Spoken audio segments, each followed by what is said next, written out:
and I went through and kind of highlighted like what we could compromise on because there were a decent amount of things that I'm Yeah. like, okay, we can definitely compromise on, but of course there are some non-negotiables. How do I exit out of this? I don't want this transcript here on the side. That's really annoying.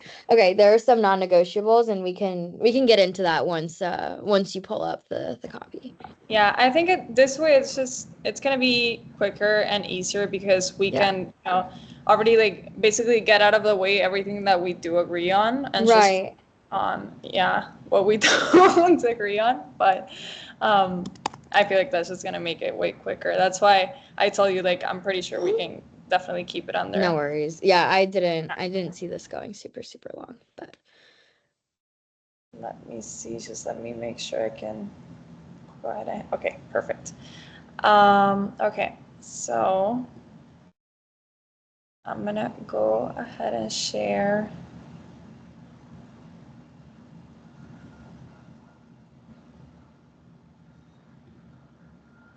Okay.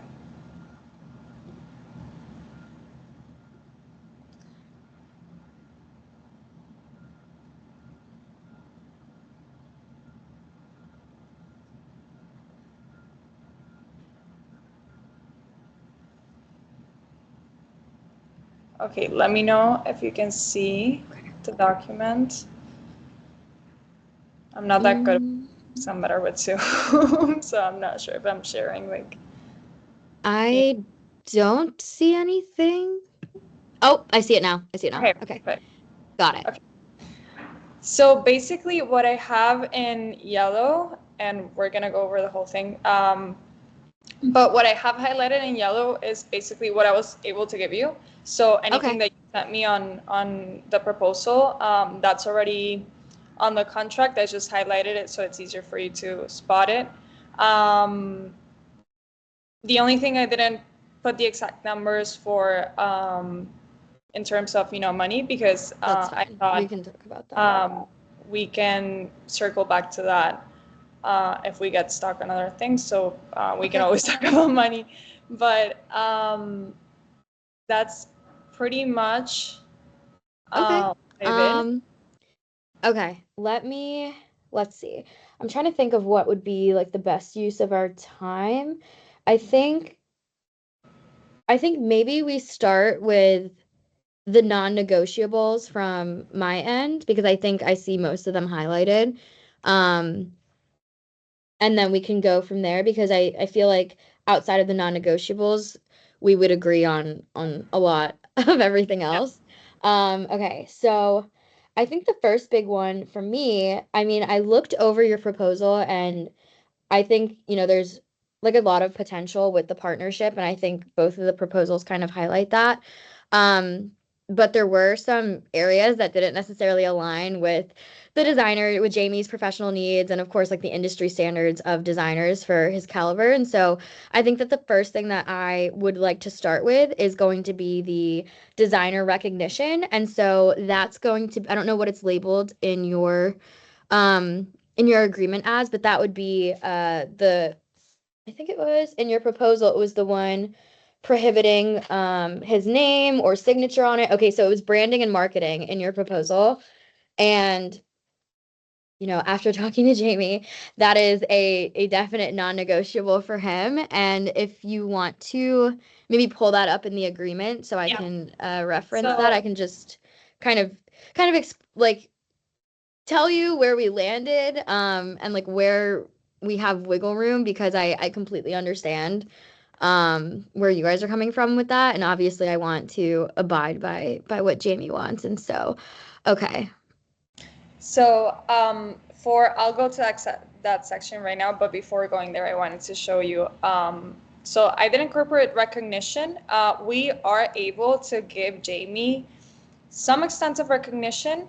Um, the when it comes to the personal signature, that is a non-negotiable for sprint masters as well. So the signature itself is where we would have to draw the line. We are willing Okay. to give him recognition in other ways. That's why I put this term right here. So we are willing to acknowledge his role during the design process. Have internal acknowledgments of his work, his role in the company.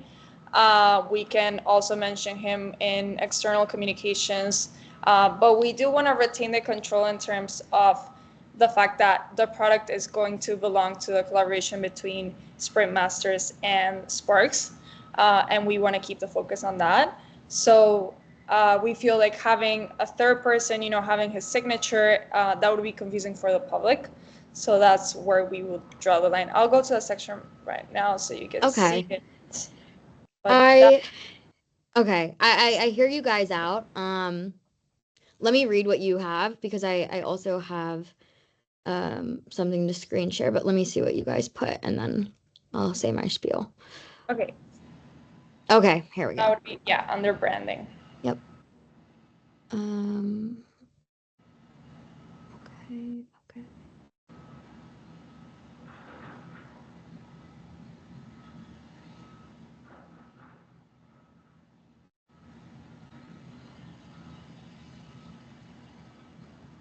Okay. So we're not completely ruling out the possibility of having some kind of um, identification or anything that's personal to Jamie at some Mm-hmm. point. We would like to have the right to approve that. Um, Okay. Um, okay. So like I know you guys said that's a non-negotiable for you, and it's obviously a non-negotiable for us. I think where we can kind of compromise is that I did some, digging and I looked at other successful designer collaborations, specifically in athletic footwear. And I think that having that kind of signature recognition really would drive both the brand value and consumer interest. And I am going to share my screen really quickly. Am I able to share my screen? I think, do you need me to stop sharing mine? Yeah, right? Potentially. Yes, I think so. Okay. Okay, there we go. And I should be able to now. I feel like Teams is so weird sometimes. It just like I know. shares what it wants to share, and I don't know why. Okay. Now let me see if I can share.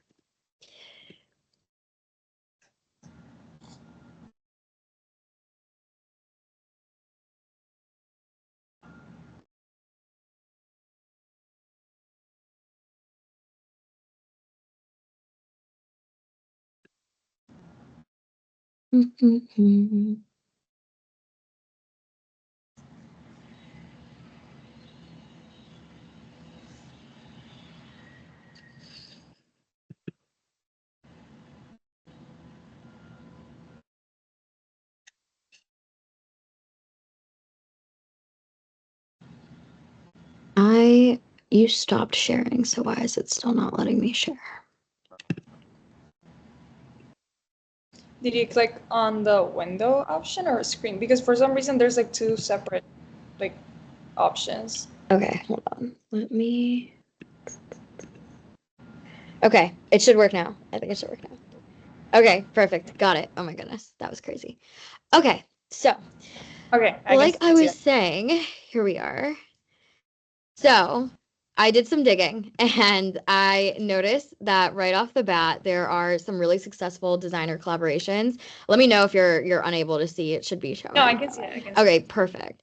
And so I think it was really cool to see that there was the Nike Virgil Abloh collaboration, there was the Stella McCartney and Adidas, and there was the Fenty and Rihanna.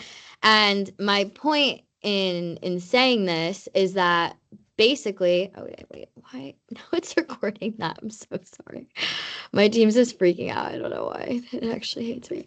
My whole point in saying that is I think that there's something that goes to show for having a designer name directly on the products because it kind of creates a distinct identity. And specifically in the Nike and the Virgil Off-White collaboration, that was huge. And Virgil wasn't insanely big at that point. And so I think it would be a huge value add for Sprint Masters to kind of capitalize on the fact that Jamie right now as a designer is obviously on the rise. He's done some really great things in the past, but his potential for growth is huge. And so the thing that I noticed with all of these, the Nike, the Adidas, the Puma, and Fenty, is that basically, these collaborations kind of elevated the original parent brand, if you will. And so I really think that you guys have this opportunity to kind of grow the brand as a sustainable line or as a sustainable company. And so we're really flexible on implementation. And I understand that, maybe you may not want a signature on everything, but in terms of the shoe anatomy, like there are a lot of different parts and areas of a shoe that we would be open to. Ideally it would be in the main part of the vamp, but of course that's really, in consumers' faces. And so we would be okay with having it on the bottom part of the sole. So it's super close to the ground. It's not on the top for like photos and like positioning, or even like the side of the sole, or even an imprint on the bottom, just so that it can be added to kind of, you know, to Jamie's portfolio down the line, but also give you guys that differentiation and also have you guys stand out because Off-White, they basically rocketed in the kind of streetwear sneaker brand after getting the stamp of approval from Virgil.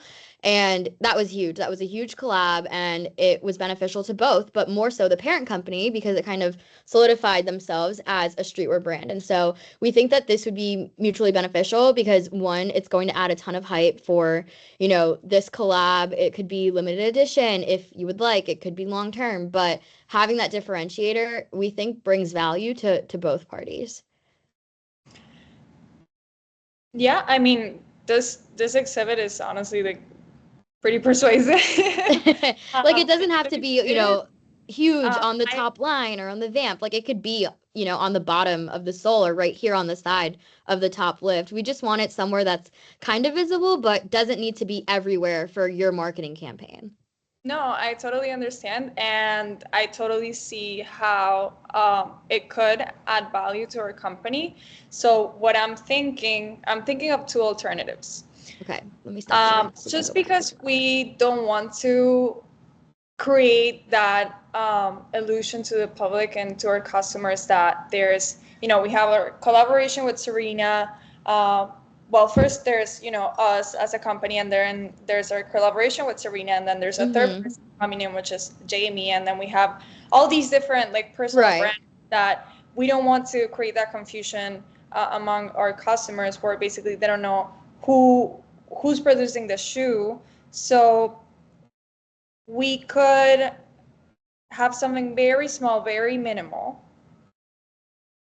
extremely minimal, Okay. or we can leave that open and we can add some kind of provision where after our first year and after our first annual review, which is already incorporated in the contract, by the way, we can evaluate the possibility of having his signature included in the shoes. Once we're able to see how him as a public figure and as a famous designer has influenced our sales, and then we can move forward with incorporating his signature. But that would Okay. have to be after the first year of the collaboration. Okay. I think the first option right off the bat going with having the signature and something that we had kind of discussed with Jamie as well as Serena was doing a similar take to the Virgil Abloh and Nike collab. It was Virgil Abloh, Nike, and Off-White. So again, it's like that three-party parallelism. We were thinking about having something really small like J Lopez with SS or JL with SS, like a little stamp.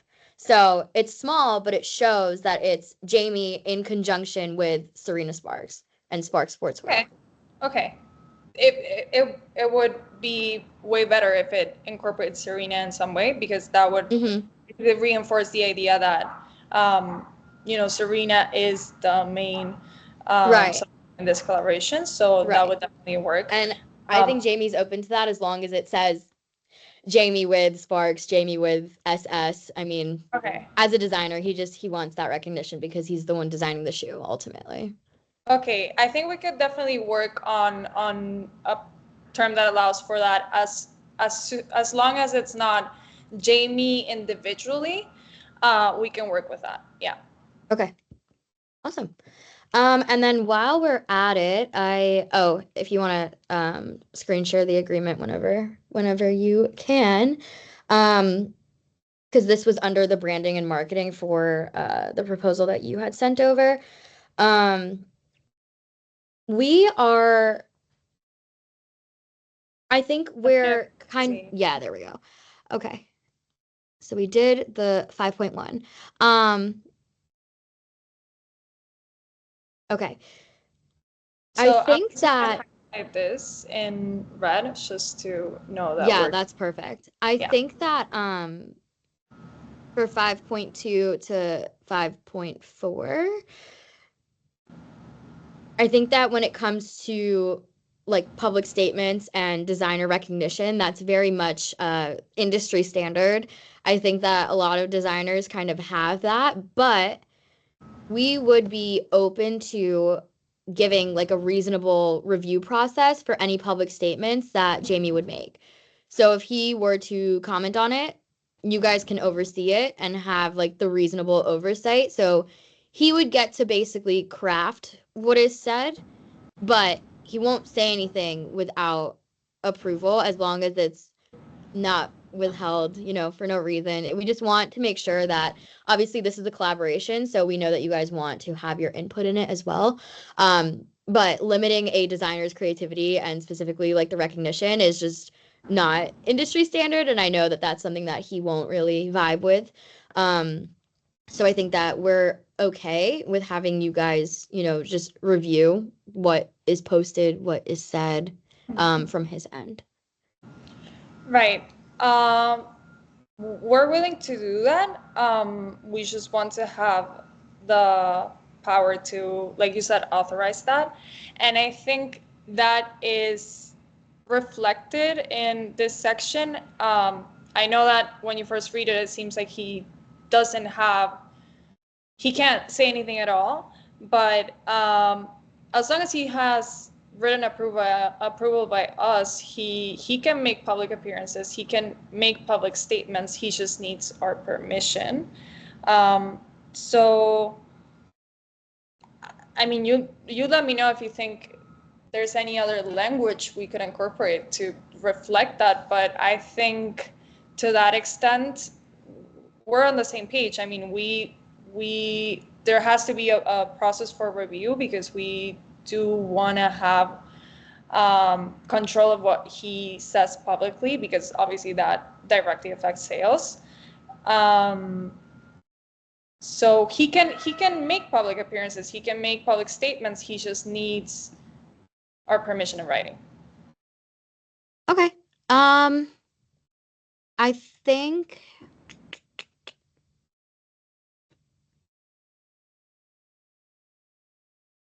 I think we're good with that. I think, yeah, the language definitely comes off a little strong. I may come back and redline some of it, but when we talk about it, I think that's fair. That's definitely fair. He says the I know that the language comes off really strong, but it's just basically to emphasize that um, he can't go, you know, on his own way and just say whatever he wants without letting us Right. have control of how that affects obviously like our sales and how we do as a company. So we just want to make sure that we have that right to review and kind of guide whatever he says publicly. Got it. Okay. And I think for okay, so that's fine with five. Okay, I think for 5.2, what's kind of throwing me off is the shall exclusively manage. If we could change that to where we're both managing it, but you guys have the oversight, I think that would be better. Okay. How I'm I just want to understand better. How would you word it in a way where there's equal managing power, but we have more Yeah. oversight? So, because I don't want Jamie to feel like he can't kind of contribute to the marketing campaign or, propose like a promotional activity.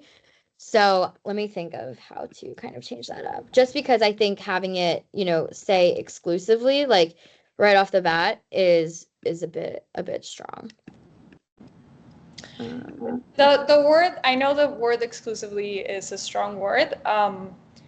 It it's just used to highlight that we do have, again, the upper hand and approval rights in terms of what gets done. So he is always welcome to contribute with ideas, okay. um, but it is up to us to approve whatever marketing campaign, branding strategy, that has to be within our control.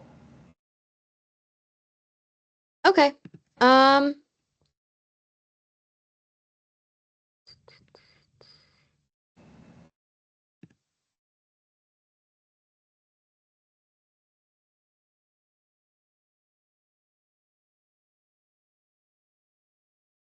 okay.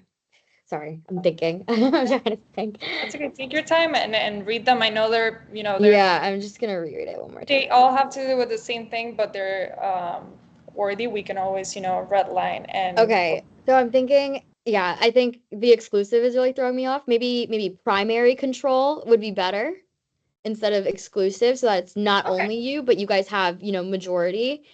Um, Okay. so I Um, can redline it, but this is kind of what I'm okay. thinking, like primary control over marketing, branding, promotionals.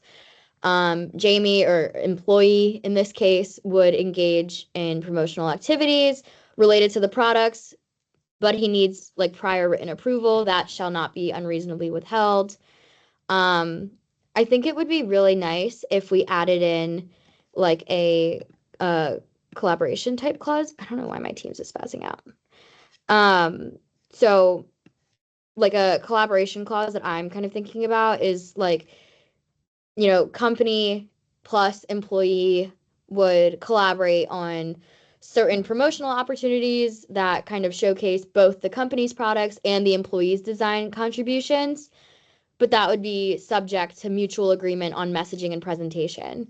I think having that where it's like, okay, there are some times where the company and the employee can come together to brainstorm promo, would be helpful, and it's subject to the mutual agreeing. So I Mhm. can, So make the how changes. about this? Um, I'm thinking when you said collaboration, um, we can have something along the lines of like permissive involvement, where he where Jamie can participate in marketing campaigns. He can participate in promotional photo shoots, interviews, social media content. Um,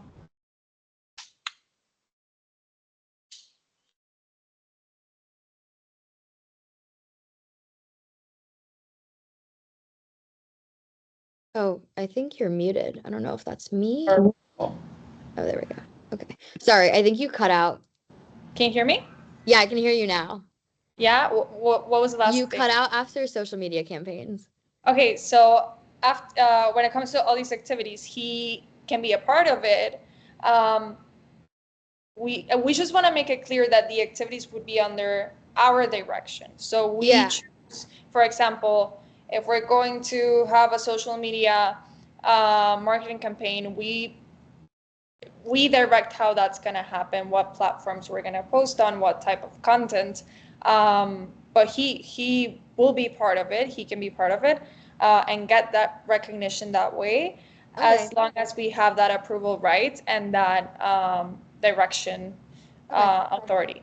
Yeah, I think okay, I understand where you're going with that. I think once I add my notes in on this, I think the only thing that I would like really change is the exclusive to primary.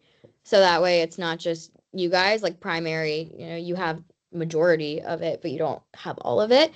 Um, and then Yeah. maybe add in the the collaborative like promotional activity part. Um, Yeah, we can add that as a 5.5, and we can yeah.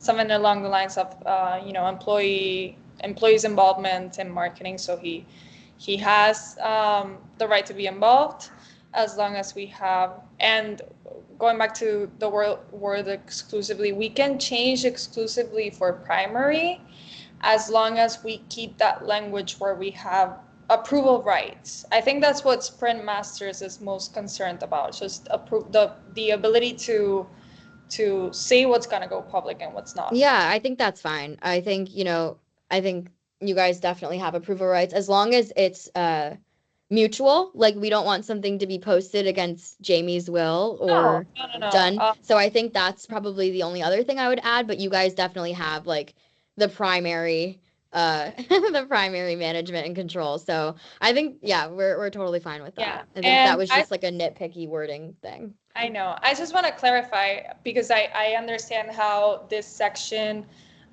might lead to that misunderstanding, but nothing in this section is designed to force Jamie to participate in marketing in any way or do things that he wouldn't do.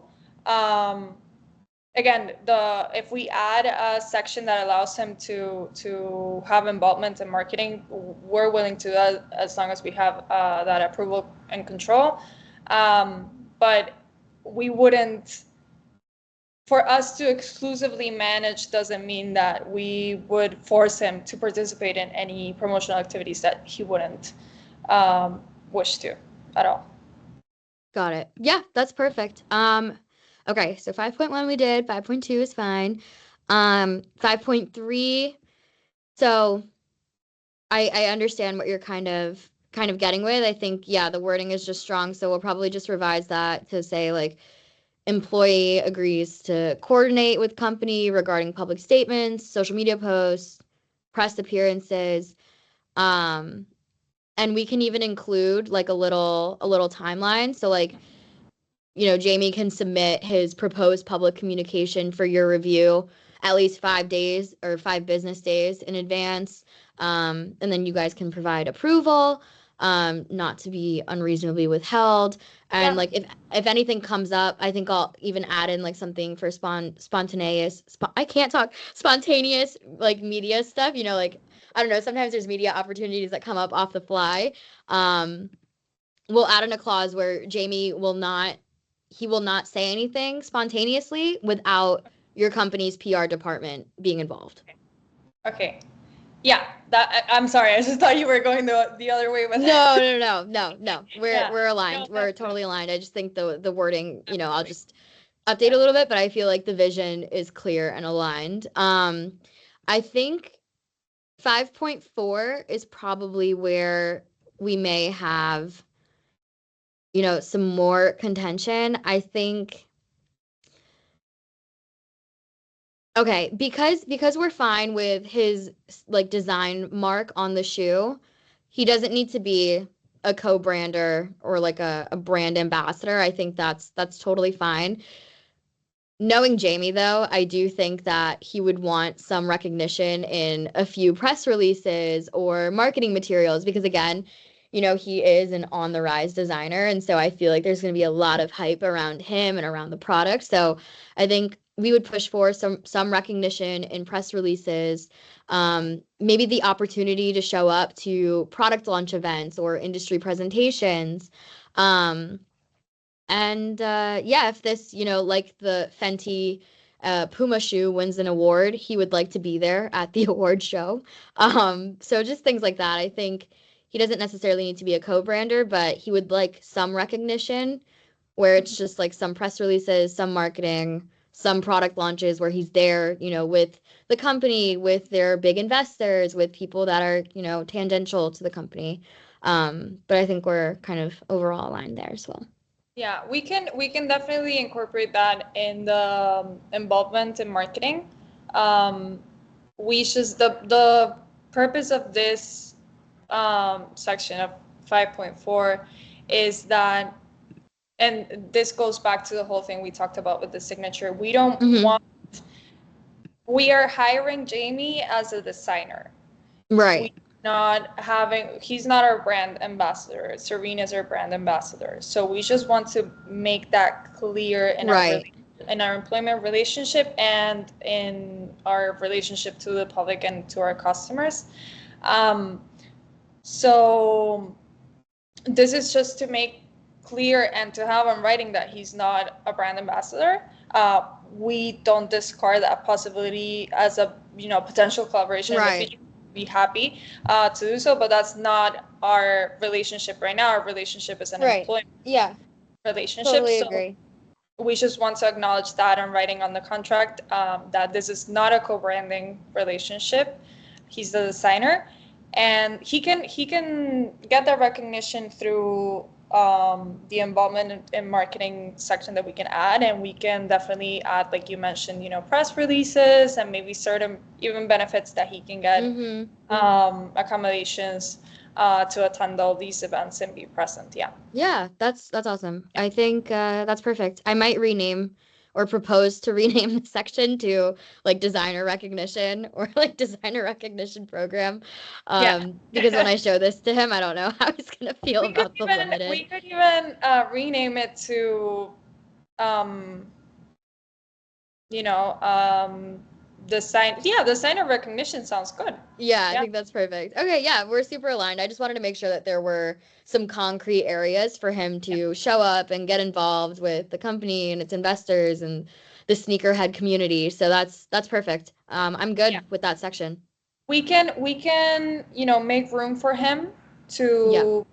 We don't want to hide Jamie from the public. Right. Right. We just want to keep the focus on Serena, and we don't want the focus on Jamie to be so big and confusing as something other than the designer that it I wouldn't say overshadows Serena, but it just becomes confusing to the public. Got it. Yeah. Okay. That's perfect. I think that's our big first hurdle. Mm-hmm. Um, all right. I think for us, the second kind of big non-negotiable would be creative autonomy.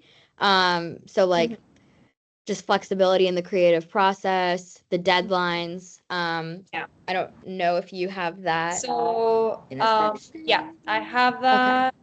Actually, that should be over here. So we have, first of all, we have in terms of timelines. Um, we, I think it makes sense to separate this into two things. So we have the creative freedom that Jamie may want in terms of designs and just creativity in general when he designs the footwear, and then freedom in terms of I don't want to say doing his job, but basically um, anything that's not related to creativity, just meeting deadlines, and just the practical side of it. Because of our manufacturing process and our resources and other aspects of the production process, we do have a timeline that we have to adhere to, just for efficiency purposes. Totally So understand. um, establishing a deadline is not just because we want to rush Jamie or hinder his creativity in any way. That's not good for us either. We Mm-hmm. just want to make sure that the collaboration is gonna run efficiently. Yeah. So I totally see where you guys are coming from with that. I mean, obviously you're a company, you can't have things held up in design forever and ever. I think we, you know, it is a non-negotiable to kind of reject the deadline, but I think we can compromise and maybe instead of deadlines, we have like a collaborative timeline development schedule. And so there's target dates instead of strict deadlines. Um, just because I think having like regular check-ins rather than fixed milestones may be helpful. And I think I even broke this one out. Let me find it. I have it somewhere here.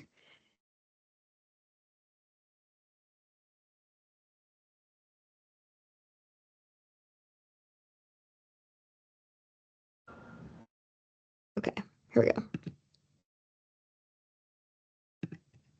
Okay, so what we were kind of thinking about proposing and the way that I kind Are you sharing your no, screen? no, I just have it like written out in bullets. Oh, yeah.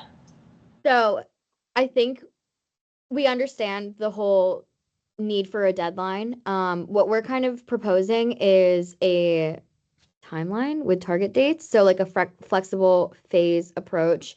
So like the first one would be, the discovery phase. So that's where Jamie would come to you guys with the research that he's put together, with the vendors that he kind of wants to work with, and we would have a target window. So instead of like January 16th, it would be January 10th to January 17th. That Mm-hmm. way there's, a decent amount of time for him to come to you on the 10th, maybe change his mind, on the 12th, but still be in that window. Mm.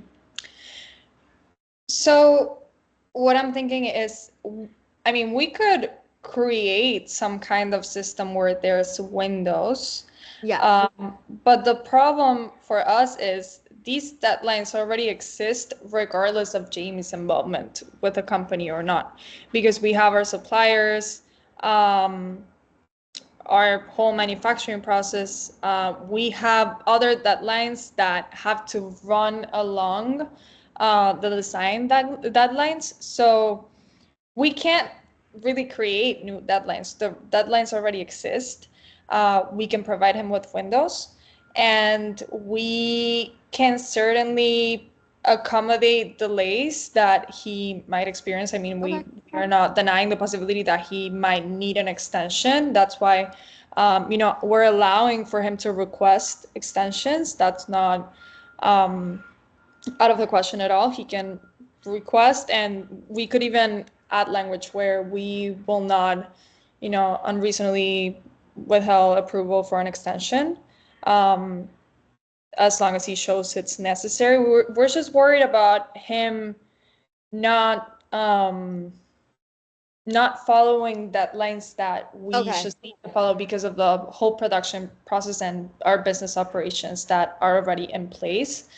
Um, Okay. but Okay. we yeah, we can't change the deadlines. That's yeah, We I can accommodate any issues he might experience okay. as long as he communicates, right? Okay. So if he has to miss a deadline or he needs an extension, he can do so, as long as he's communicating with us.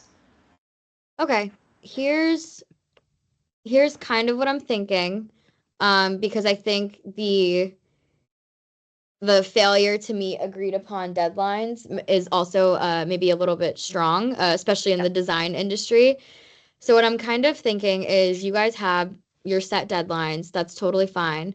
Um, Based on those deadlines, it would probably be helpful for Sprint and Jamie to sit down and develop a project timeline based around your deadlines. So Yeah. we would have the target completion windows built in. Um, just because we want the company to recognize that the design process isn't always linear, and so we need those target windows. And I think we would also like to add in that he would make obviously reasonable efforts to progress design work, and provide regular updates on his progress, so you're not just in the dark wondering where everything is. And Mm-hmm. so in that timeline between the company and Jamie, there would also be appropriate buffer periods to kind of accommodate that, back and forth if necessary. And for your comfort, I think it would be maybe helpful to add in that there will be bi-weekly or weekly, depending on what the deadlines look like. I don't have insight into that right now. To have those bi-weekly or weekly design review meetings to assess progress, provide feedback, and then adjust expectations as needed. And so that's why I think, building this timeline would allow for that adjustment to be made. Um, and we can even add in that, Jamie will notify the company promptly, if something were to change on his end. Um, and that you guys just acknowledge that this creative refinement is like a part of the design process, because we're here to achieve results and like create something that is worth buying and is worth having a collaboration for. Um, so I think that maybe changing the 3.1B, 3.1C, and 3.2, where it's not tied to like a material breach of him not making the deadline. Maybe progress in these bi-weekly meetings could be Mhm. evaluated on the design quality and the innovation rather than the adherence to these predetermined deadlines that we don't even know right now. Mhm. Because if Jamie comes to you guys with this great idea and you're not going to make a deadline, Mhm. yeah, he's going to have written approval, but it's still a very strict thing to impose in the design industry. And so I think we just really want to kind of eliminate one, the financial penalties for design. But two, we want to respect that you have deadlines and maybe not make it so rigid and have this kind of target window. Okay, here's the thing. We can definitely work with Jamie and create a system where we as a company are making an effort so he understands the deadlines, he feels supported throughout the process, um, and he can get extensions if needed. And we can, accommodate to whatever system. If a window or a time period system works better, we can, take our schedule and translate that, so he has a clear idea of what our production deadlines are. Um, I love the idea Oh, of the biweekly or weekly check-ins. That sounds great. We should definitely incorporate that. Um, in terms of the penalties and the ability for sprint masters to, um, it's not that sprint masters wants to punish Jamie for right. No, lines, I but totally it understand. is important for the company to be able, if Jamie is behaving in a way where his failure to meet deadlines, which hopefully won't happen, is causing delays in the company as a whole and the production process as a whole. The company wants to have the ability to step out before that So, financially hurts the company. okay. I totally understand that. I totally understand where you guys are going with that. Um, what if instead of having these automatic penalties, we do like a tiered response. So like the first one, like if there's, a first indication of a delay, it's automatic joint problem solving session. The Mm-hmm. second one, senior management timeline reassessment. And then if it's like persistent, unaddressed delays without reasonable justification on Jamie's end, then it would impact his compensation. I feel like having penalties that are deadline based is almost counterintuitive for, the project. And so maybe instead of deadline based penalties, we could agree to like productivity metrics. So like the number of design concepts delivered, the number of review sessions he attends, revision cycles. I think that, you guys just want to make sure that he's being held accountable. And I obviously want to protect him from these, strict penalties that would kind of conflict with his creative process. And so I feel like to shift the focus from punishment to collaboration while also kind of getting rid of all of these delays that may or may not arise is to do like an escalation protocol where we can have one or two or three tiers where it's like the first one, problem solving session, multiple delays, then his compensation would be impacted. And instead of deadline based penalties, we could do the metrics where it's like he, has to deliver a certain number of concepts. He has to attend a certain number of review sessions. You guys have to see like a certain number of iterations. So like that way, he's being held accountable without like being punished. We can definitely have, a system where, like you said, a buffer. So it doesn't necessarily mean that because he failed to meet one deadline, he's going to be immediately terminated or he's not going to get paid. We can definitely have like you said, an escalation system. I think that's a great idea. But we do want to keep, and again, it's not going to be the first call. and we never intended it for it to be the first Mm-hmm. call. But at some point, if there's nothing else for us to do, we do want to have the option to be able to terminate. Okay. Terminate Yeah, more I than think withhold. I mean, if anything, with withholding his salary would just be like our last attempt to get a right. submission. But we do want to have that option if worst comes to worst. Yeah, so I think, maybe we could I know we haven't really talked about, compensation yet, but instead of having this penalty section, you guys can totally keep the C where it's like consistent, continued, like a Mhm. repetition of delays without, your knowledge or your uh Yeah. Jamie's written consent from you guys to delay. I think you could keep C and we'll just reword it a little bit. Maybe instead of having penalties in this section, we would structure Jamie's compensation as like milestone completion bonuses. So that way it's like seen as positive incentive. So like, Yeah, I mean, mm, okay, so at first we had a milestone completion bonus system. Um, the reason why I took that out was because I noticed that in your proposal you said Jamie preferred an annual system for performance review. Um, so I'm thinking how, can you hear me? yeah, I can hear you. Okay. Sorry, I thought for No, some no, you're reason so fine. my Wi-Fi was but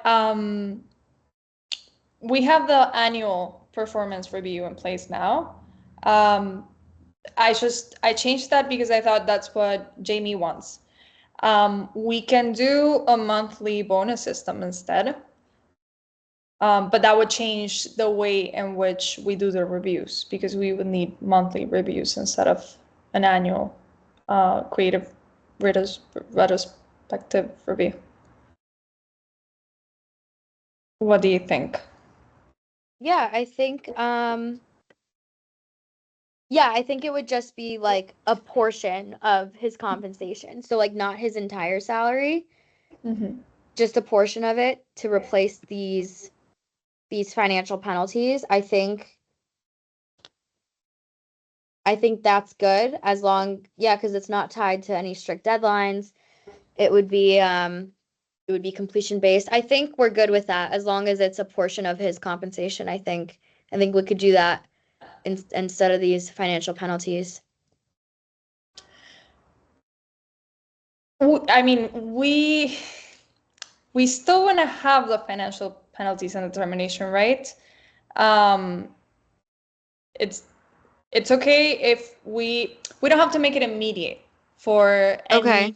any failure to meet a deadline, but we do want to have it as an option for a continued um, failure to meet deadlines. Okay. So for I that think reason, yeah, for that reason, we're gonna have to. I mean, unless I we guess could we could. keep 3.1C. I think that's fine. The continued delays because I totally understand that. I think it's B that I'm concerned about. Okay. Okay. And then also 3.2. Um, Mm-hmm. if we could, maybe up that from 7 days, just Okay. because Jamie travels a lot, he's doing a lot. What do you think about 2 weeks? We could do 2 weeks, because I think in our mind we envision the target window of being 7 days for these Yeah. milestones. So I Okay. Yeah. think We I can think do. having an additional week is honestly Yeah. that's fine. Okay. Yeah, that sounds. We can work with that definitely. Okay. And the reason why I wrote 3.3 was because how would you title? So let's add a section where we come up with some kind of collaborative schedule that Yes. incorporates a real deadlines. So I'm just gonna write a title Like just for collaborative timeline development, design review process, and then like evaluation of progress. And I can totally add that in. I okay. have some language that I thought up of on my end, um, to add that in so you guys, I'm obviously just keep him accountable. yeah. I'm just gonna write this like as a reminder. Yeah, yeah, yeah, that's totally fine. Okay. All right. I think that was, number two on our list. Yeah.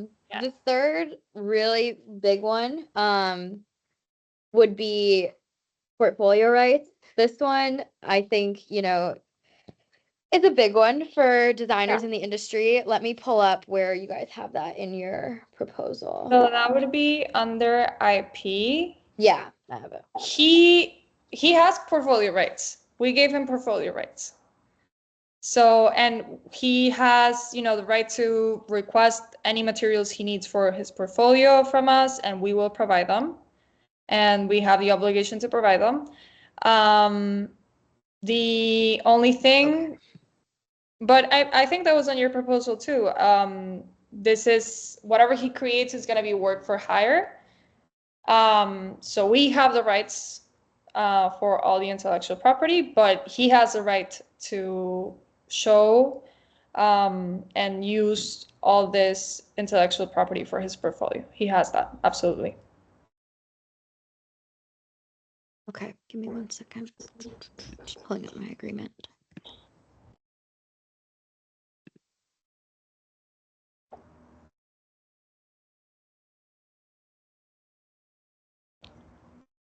Sorry, I'm also reading yours. Give me 1 second. Don't worry, take your time. Okay. Do you mind zooming out just a little bit, like taking it Yeah. to maybe 100, just so I can read the bottom in conjunction with the top? Oh, that might be a little too much. Let me do 125.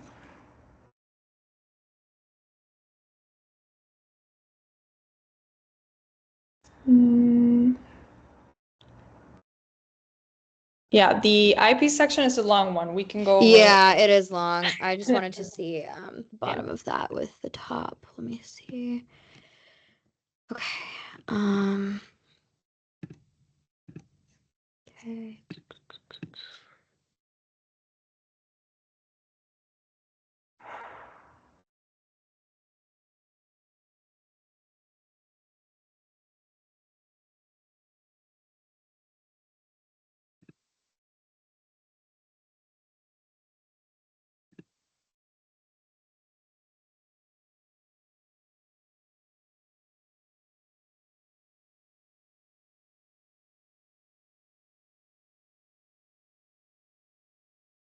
And by the way, anything that he has created prior to the employment is protected in writing. So any pre-existing IP that he owns, we're not gonna claim any of that. Um, Oh, you guys carved that out. That's nice. Okay. Okay. Okay.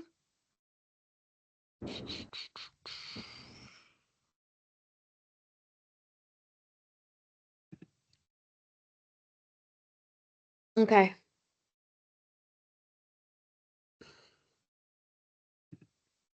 Oh, okay.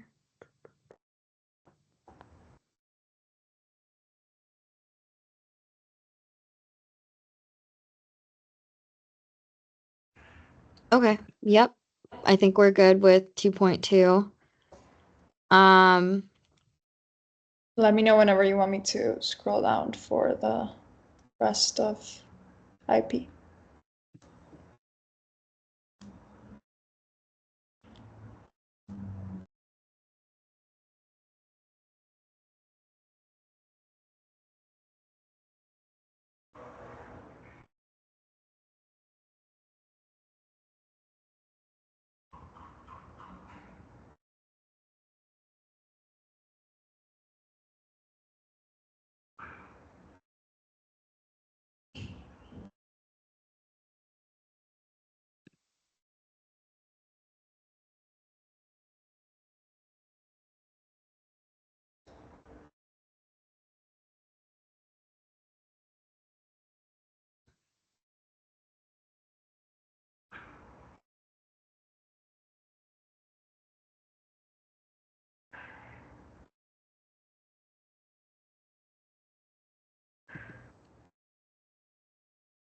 okay. I think, yeah, portfolio rights, non-negotiable. Can I ask why you put in uh, publicly released instead of just released? Is there like a I'm sorry, which for part? 2.2 in portfolio rights, is there like a situation where something would be released but not publicly?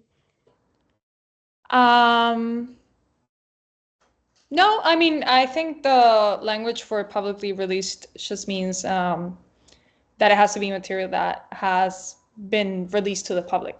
So basically, we just don't want him having stuff on his portfolio that we haven't launched yet.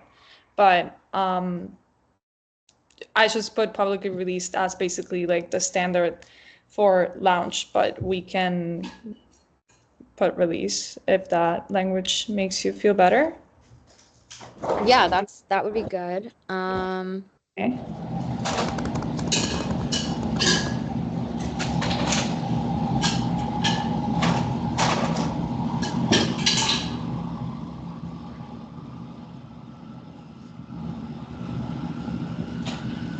Okay, so I think we would probably want, so like you guys could own the commercial rights to the specific designs created, but yeah, he wants the portfolio rights to display after commercial release, public release, recognition, protection IC of pre-existing IP, and then also the rights to reference the designs in his professional capacity.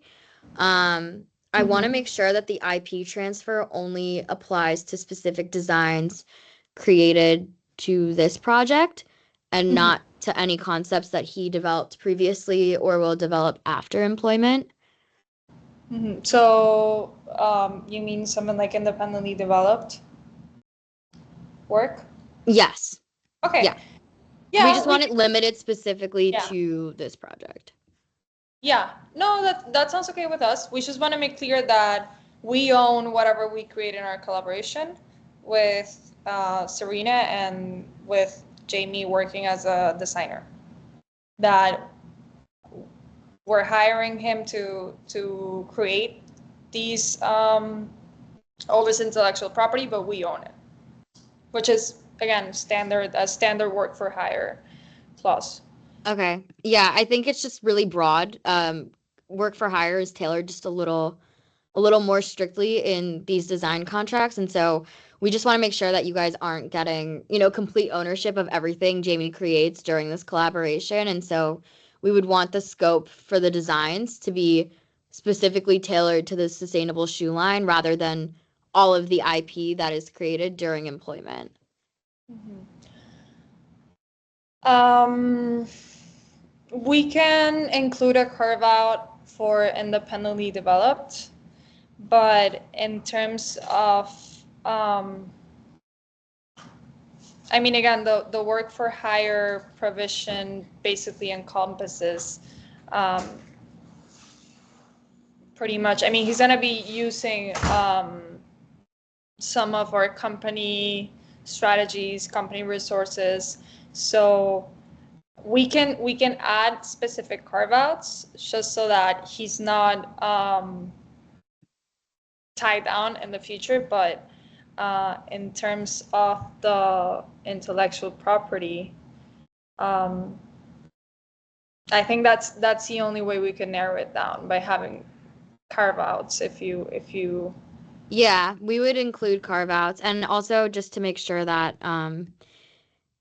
there isn't any attempt to kind of claim ownership like after okay, Jamie leaves the collaboration. okay, yeah, we can include. You can come up with a list Yeah. of, yeah, the carve outs that you Okay. think would be important, and we can definitely include an exception for that. Yeah. Okay. Yeah, that's good. I think yeah, portfolio rights is good. We might propose maybe not, not having him ask for approval every time, if this is like the sixth design that he's done and it's gotten approved like just based on He precedent. he doesn't have Um he doesn't have to ask for approval for portfolio rights. oh, just upon request. Okay. Yeah. My No, that's for misinterpretation. him. Okay. That's for him. We have to provide the materials whenever he requests. Okay. And then I think for third, ooh, that's really broad. Third party claims the original, totally understand. I think we would probably have to negotiate the third party part a little bit. I understand why you guys want that and why you want it warranted. Um, I feel like maybe an absolute, like the absolute warranty could be changed to the best of employees' knowledge and belief language instead of like him being absolutely sure because Yeah, that may not be. yeah. I don't know if that's No, unconscionable, but I don't know if that's possible for him to be like absolutely uh yeah. We want the warrant. We want the representation and the warranty. We need that, but We can definitely add qualifying language. Yeah. yeah, to like the best of his knowledge. Yeah. Okay, perfect. And then I think what else did I have? I had something else in that section. Let me pull mine up as well.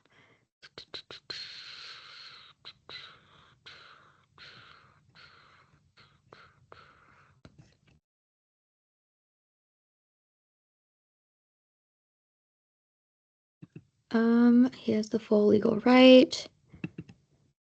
Yep. Yeah, I think that's good. And also, oh, but not limited to limits held by Run Active or any other entity. Okay, we might I feel like that's odd. We might just keep that broad, um, held by held by any entity. Yeah. Okay. Yeah, we can, but not limited to rights held by any other entity. Yeah. Yeah, and then we would just add in to the best of his knowledge and beliefs, because he only knows what he knows. To the best of. Actually, let me put that.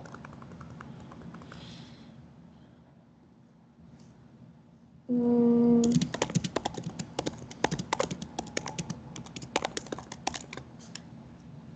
yeah, I think it works better over there. Okay, so it covers both, the third party, uh, the other entities and their claims, and then the legal right to assign and create. Okay. Um, Let me add that to my notes.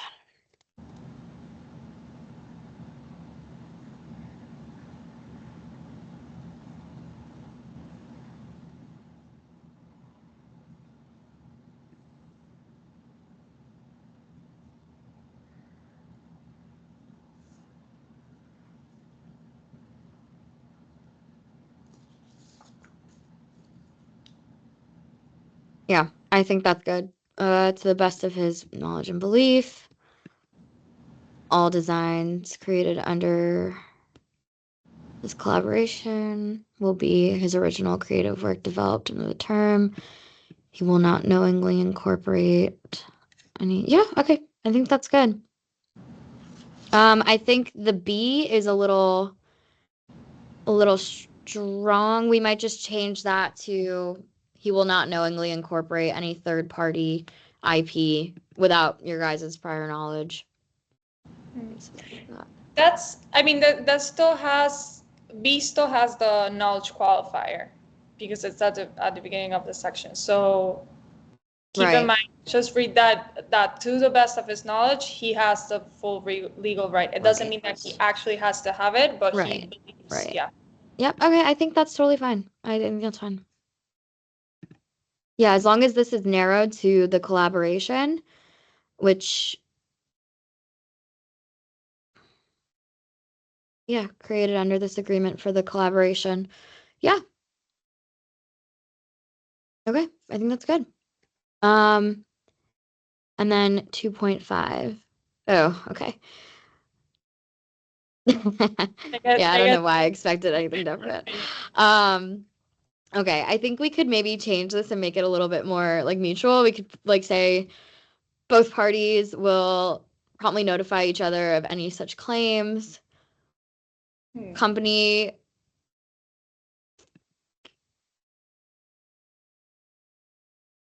Okay. Oh, okay. Interesting.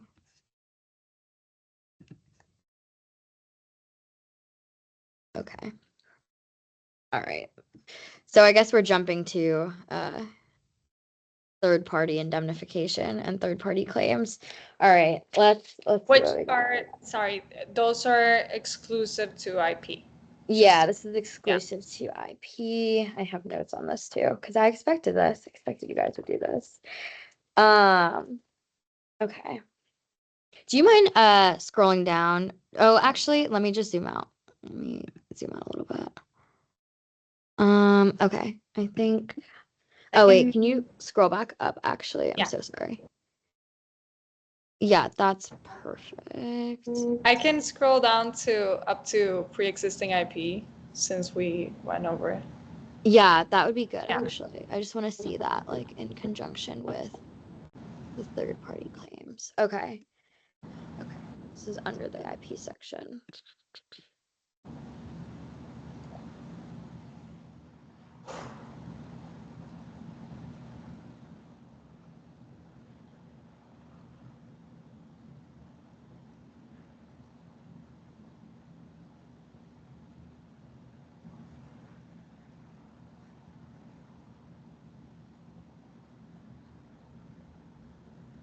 Okay. Yeah, so going back to the third party claims, which we covered, I think that that's fine. So 2.4 is fine. Now that we talked about it and we have that knowledge qualifier, I think that's fine. 2.5, I think we should maybe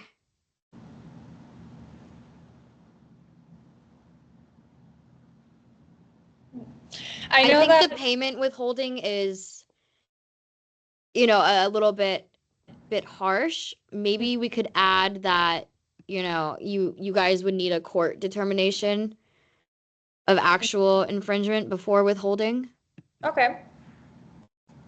So we can change that to That is yeah, 2.5. um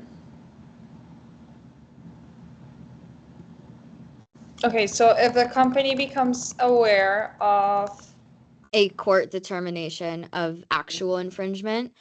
Um, we would want, yeah, you guys can withhold, but we would want written notice and like maybe 30 days to respond or resolve before any termination, so provided that the company, provided that the employee,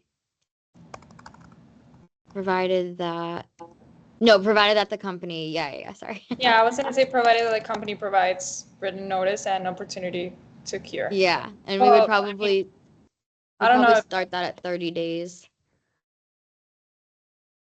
that the company provides, that sounds a little repetitive, but I'll go back and Yeah, and we can touch that up because yeah. that does sound repetitive. Provides at least how many days? 30 and written notice. So 30. Let me hold on. Um,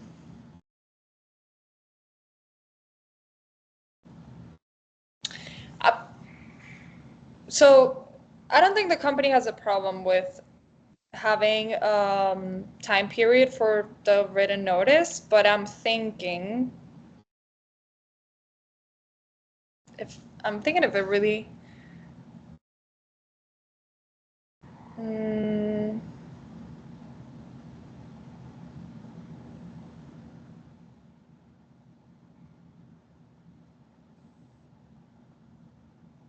okay. I just I keep reading it and it just sounds weird. Yeah, because we get it that this is a situation that maybe you Yeah. would want to, terminate or I guess withhold in this case. Um, we would just we would just want like notice. We just want to know ahead of time. Um, yeah. Okay. Like I don't have much to say there. That's okay. Um, That works. okay. We're okay with doing that. Yeah. Okay. I'm glad that was easy because I don't think 2.6 will be easier than that. Okay. So yeah, we definitely have some problems with the indemnification for third party claims. I think we could add a liability cap, maybe not to exceed 50% of Jamie's or employees' total compensation received. And we would want to limit, yeah, we would definitely want to Yeah. limit this to direct damages. I don't think. Yeah. We can have we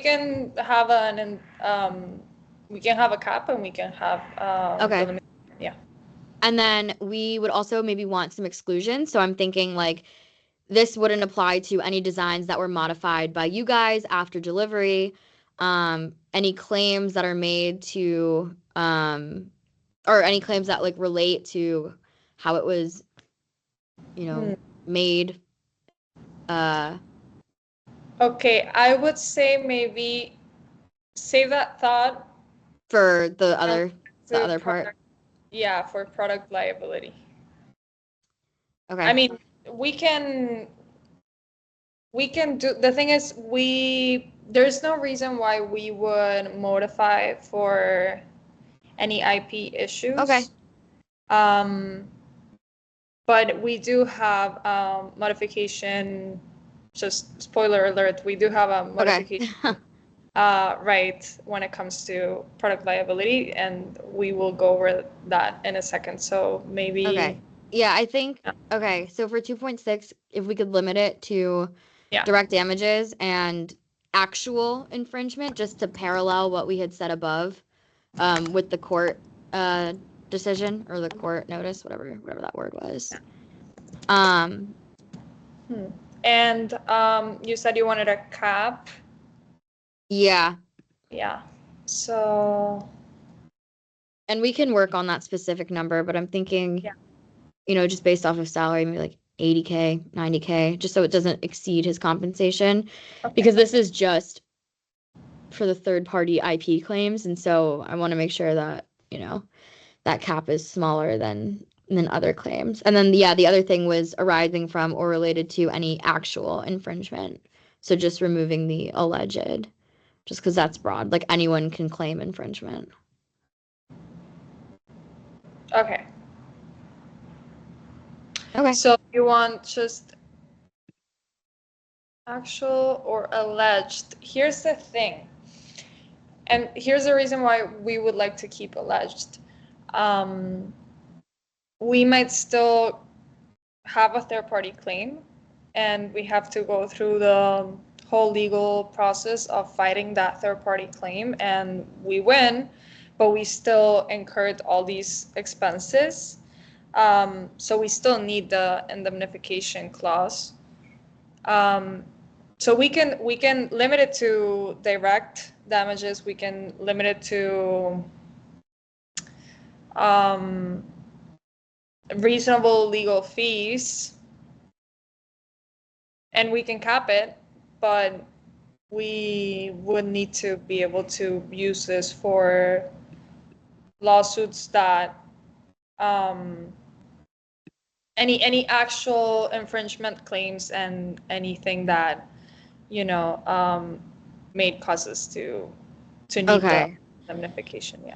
Yeah, I think I understand where you guys are coming with that. I think that we're just afraid of like alleged frivolous IP claims because obviously that happens. So I'm Yeah. just thinking, I'm trying to like think of, other industry standard practices for this. And I feel like it often is really only the indemnification is only there for like actual infringement.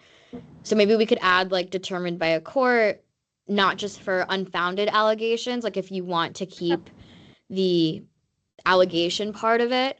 Mm-hmm. I think we could add some qualifying language. So it's like any actual infringement or substantiated allegation of infringement as determined through legal proceedings or mutual agreement of the parties. Um, just because obviously we want to protect him from like potentially unlimited liability based on frivolous claims. So I think maybe adding that qualifier where it's like a substantiated allegation and it's not just Yeah, any alleged that would be works. helpful. And we Yeah. can kind of, do that wording later. But as long as we're aligned on that, I think that's fine. Okay. Yeah, that sounds good. The substantial allegation, that's okay with us. Okay. Yeah. And then 2.7, I really don't have much. I think employees shall execute any. Yeah, that's just there basically so we have, the possibility to, if we have any Yeah. third-party claims, to defend ourselves, and Jamie, guarantees that he's gonna collaborate with us in that, and, filing any necessary documents for us to defend ourselves. Yeah, I think, yeah, as long as we can add like a reasonable qualifier before the affidavits and certifications, just so he's like not getting a lot of these requests, he's not getting harassed with these requests, and also that um maybe if we kind of parallel it to 2.4 so that it has like the same knowledge qualifiers, I think that would just be like consistent with the agreement thus far. So reaffirm to, The best of his knowledge. Yeah, just to keep it consistent. But we understand. Yeah, I don't have much of that. It's just to limit the frequency of which he's getting these affidavits. And then legal costs. Okay, so I think, yeah, this one we definitely have, I see you smiling. We definitely have to rework a little bit. I think I'm trying to be obviously fair to you guys as well. I think it might be fair to say that each party would bear like their own legal costs unless a court finds willful infringement. Um, and I think that's the best way to go about this. And we can even add like, yeah, I think just having, Jamie liable for everything is kind of crazy. So I think I would like to add that each party bears their own costs unless the yeah, court finds willful infringement. So that's a really good carve out for you guys to have. We can also, include that the company should have like appropriate IP insurance. And we can even add a cap on legal cost reimbursement yeah, related to Jamie's base, compensation. So that way he is, if needed, if it comes to willful infringement and he needs to compensate you, he will. But we obviously want it kind of capped to like a proportion of his yeah. salary. And just, in general, I know this whole section sounds very unilateral, but just so that when it comes to, when we sit down and you get to redline and we revise all of this, when it comes to the indemnifications, Mm-hmm. um, actually, let me make sure. Actually, let me circle back on that because I'm not Okay. sure Yeah, that's fine. I what I mean, was about yeah, to say. we can definitely circle I back. might be. I was gonna say something and I might be wrong. So, um, but yeah, we can. I know it's a lot to take this whole section. For us, the most important thing is the indemnification, Mm-hmm. and that he really understands that any IP claims would affect our reputation and our goodwill as a company. So, Yeah, as um, long as it's an actual or like substantial one, we get that. so as long as we keep the indemnification strong and the representations and warranties strong, which I think they are, even with the little modifications we did, I think they're good. Yeah. Um, I think that's fine as and then I'll also include yeah. like the carve out there. So it's like for like the stuff that he did prior to this agreement, Mhm. stuff that you guys would maybe alter after he departs. Mhm. Um, he doesn't want to be liable for that, which I think is what we kind of talked about. So I think that's fine. Yeah. Okay, and then 2.9, I think kind of conflicts with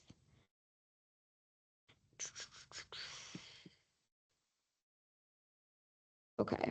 Yeah, I think it conflicts because he has portfolio rights. So he would need like limited reproduction rights to include the designs in his portfolio. We could we could just add notwithstanding Yeah, and then I'll add in what we had discussed. the portfolio rights Yeah. discussed. So, Which yeah, subsection is that one? that one I thought was 2.2. I have it in my notes that it's your 2.2. Yeah, 2.2. Okay. Yeah. Yeah. Yeah, so I think that, while you guys would own the commercial rights to the designs created under this agreement, Oh he would yeah, that have he would have like the right to, be identified on the shoe, the reproduction for his portfolio, exhibitions, to show up to the awards, whatever. To reference it on like his like bio website, like his like career about me. Um, and yeah, and like we can also include that like these limited rights does not mean that he can like commercially produce this. So that would kind of save you guys from that. You guys have like primary commercial rights. We just want to make sure that it has those carve outs. Okay. Yeah, I think that's fine. I think I'm fine with section 2 now that we've talked about it. this is section 3 we went over. That's the deadlines. Yep. And then And then section 4, okay, what it's is pretty much section 1 really quickly? section 1? Yeah. Yeah. Okay, so that's here. Oh, okay. Okay. Yeah. Okay. I'm trying to just think like the big ones. Let's go to yeah, we can go back to section 4. That's fine.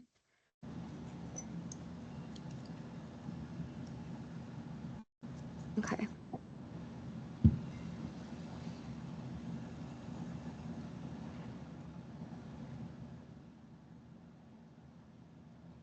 Okay. I actually like 4.1. I'm like shocked that I like it. Okay. Let's see.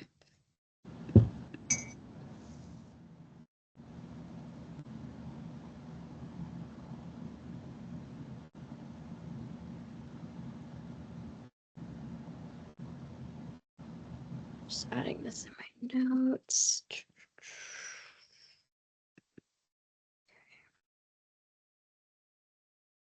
Okay. Yeah, I think we like that he has primary creative authority. Um, okay, I think we would probably need something more specific on like reasonable business and manufacturing constraints. So like maybe more specific limitations. Um, I'm trying to think.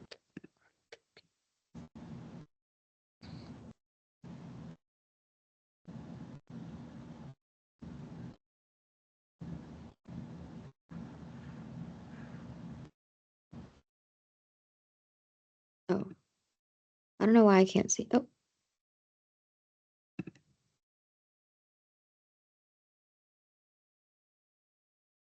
Professor Weldon, if you're watching this, I think Milagros accidentally left.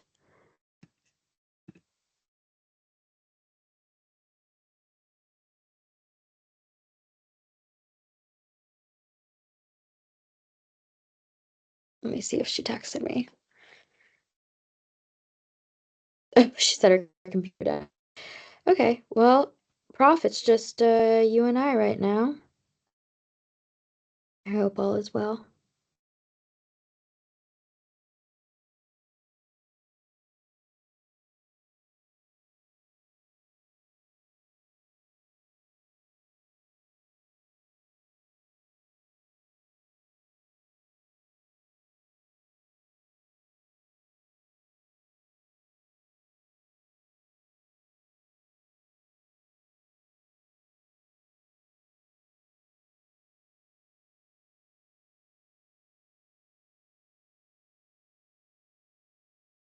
The intermission is good.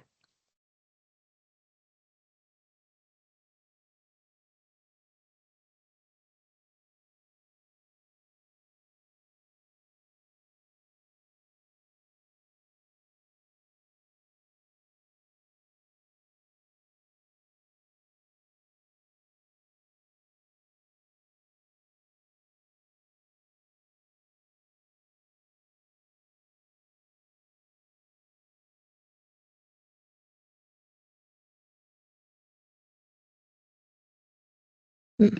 Okay, let me read theirs again.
So, um, just some insight as to what's going on here, Professor. Milagros' computer like completely um died. It's not turning on. We're texting right now. She may call while it's still recording and just send me the agreement and I'll screen share and we'll go from there. That way she can join on her phone, but we're just waiting to see if she can get her computer back up and running. Technology, if something can go wrong, it will go wrong.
Okay. Still waiting for word from Milagros to see.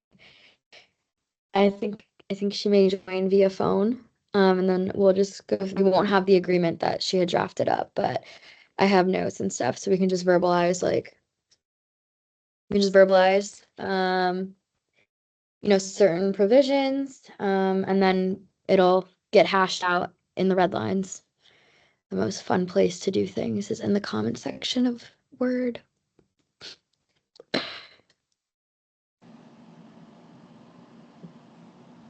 Hey.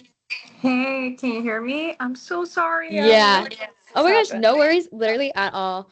It's fine. It's I feel like with tech, literally, if something can go wrong, it will go wrong. It's Um, like the weirdest thing because my laptop is basically acting like I ran out of battery, but it's literally plugged in. So I'm not sure. it Like, might have it might have shorted out, like honestly. yeah, I have no idea. Honestly, I have to change it soon. It's Oh my too, gosh. I'm yeah. praying for you. I'm praying for your laptop. Um, Thank okay, you. I So, wrote down some notes from the product quality and consumer claims, and I think that is going to need a lot of reworking potentially. We, you know, like that Jamie has the creative authority over the design elements, the materials, the aesthetic of the products, and you guys can definitely make final approval of the designs. We would just want to add in not reasonably withheld approval of the designs, yeah, provide like specific written feedback. If you reject a design, we just want to know why. yeah, Um, and then we really want to limit Jamie's responsibility. So, you know, we understand that this is a collab, and while you guys maintain control over the manufacturing process, um, he will represent that all designs and specifications that are provided to you guys, to the best of his professional knowledge, would be free from like design defects and suitable for the intended purpose of like wearing the shoe. hmm, We just want the warranty to apply solely to the design elements because that's what's within Jamie's control. He doesn't do the manufacturing implementation, yeah, the material sourcing, the product, like the production decisions made by you guys, and so we want his responsibility limited to the stuff that he touches, like the design. yeah. Um, and so I know you mentioned modification. So you guys, we are willing, Jamie's not going to be super happy, but we're willing to let you guys modify and adjust designs to meet like production feasibility. If something's too costly, and you need to fix something, that's okay. But we would want the modifications made to his original design, like Hmm. to release him obviously from liability for claims arising from those modifications, which we did include in earlier clauses. So that's fine. But if you guys modify his design in any way that affects the form, the function, the materials, structural elements, Jamie really wants the opportunity to review and approve those changes and like in turn just be relieved of the liability that would hopefully not, but if it did arise from issues coming from those, he wouldn't want to be tied to that. And I think that's fair because, Yeah. that's the decision No, you guys yeah, are it, making. it it makes total sense, and it sounds fair that if we make modifications, we're not gonna just hold him liable. Yeah. Um, yeah, we Okay. can definitely have that exclusion to that carve out carve out to liability. We can have that. Um, we do need to be able to hold him liable for whatever we don't modify. So. Yeah, and so that's totally fine. I think, however, it would need to be limited to like let's just say, there's like a product recall or like a complaint or whatever. We would really want that limited to just the design. Like if there is a design flaw, that Mhm. is what Jamie will be held responsible for because again, like he's not going to be dealing with like manufacturing defects or like Yeah. implementation decisions or modifications or what else is Yeah. there? Like failures. Like that's not in Yeah. his jurisdiction of this. Yeah. So we are okay with indemnification. We just want it limited. Um, for consumer claims, and so they would have to arise from like directly from design flaws. Like it would have to be, proven that it Yeah. was because of his That it negligence, was his willful directly misconduct. related to, yeah. Yeah, we just want to make sure that's clear. And so we would want that limited to like direct damages. Um, we would probably do a cap. A maximum amount I have here is like 30% of his total compensation. Mhm. And we would also want a timeline cap. So like he will be held liable for direct damages that come about within 2 years of product release because we don't want something coming down the line 5, 6 years from now. So I think limiting it to the scope of the release is fair. Um, and also we just want to make sure that you guys have like product liability insurance that would Yeah. cover like standard design defects that are, Mhm. possible in this industry. Yeah. Um, and We so can, sorry, no, no, no, you're just so fine. Go for it. a little comment. We can definitely do sorry, what was the last thing you said? Oh, product liability insurance, Yeah, the for insurance. We like can definitely industry do, standard design yeah. defects. Sorry, I lost my train of thought for a second. No, But you're so fine.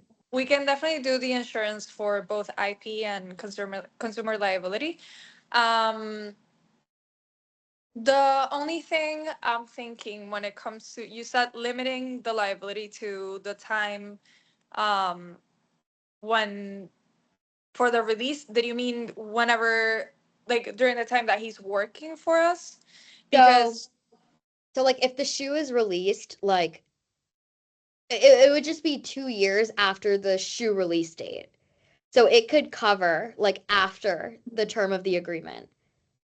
yeah, I'm not sure. The problem I see with that is that you can have claims that come in after, sometime after, um, that could be directly related to design defects that, are a direct result from his work. So we can add the insurance. Um, we can put a time limit, but I do think 2 years is a little too short.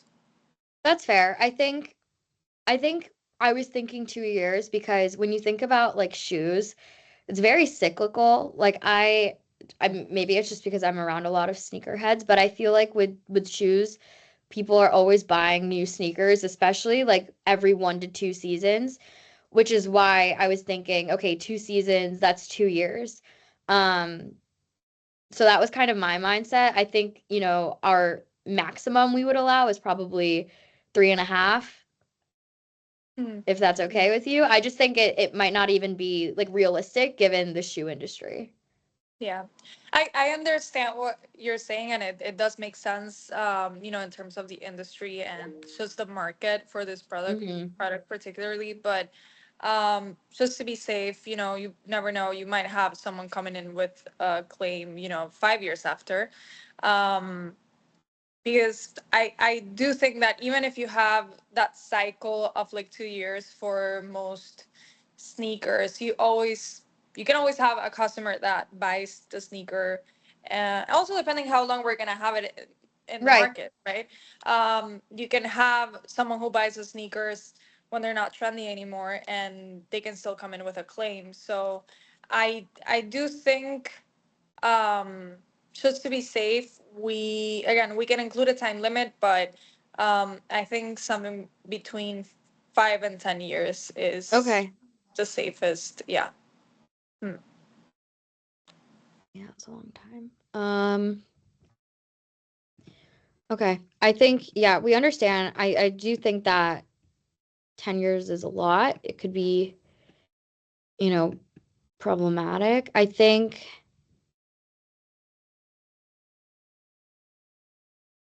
Let's do five okay, years. what if, Five what years. if, okay, so what if we did like a tier, like another tiered type system? So it would be like the direct design flaw, whatever that we had said for the first 2 years, and then maybe like a reduced amount, like a reduced percentage cap amount for years 3 to 5, and then no liability after 5 years. So, what degree of liability do you have in the first 2 years? Full. Full liability?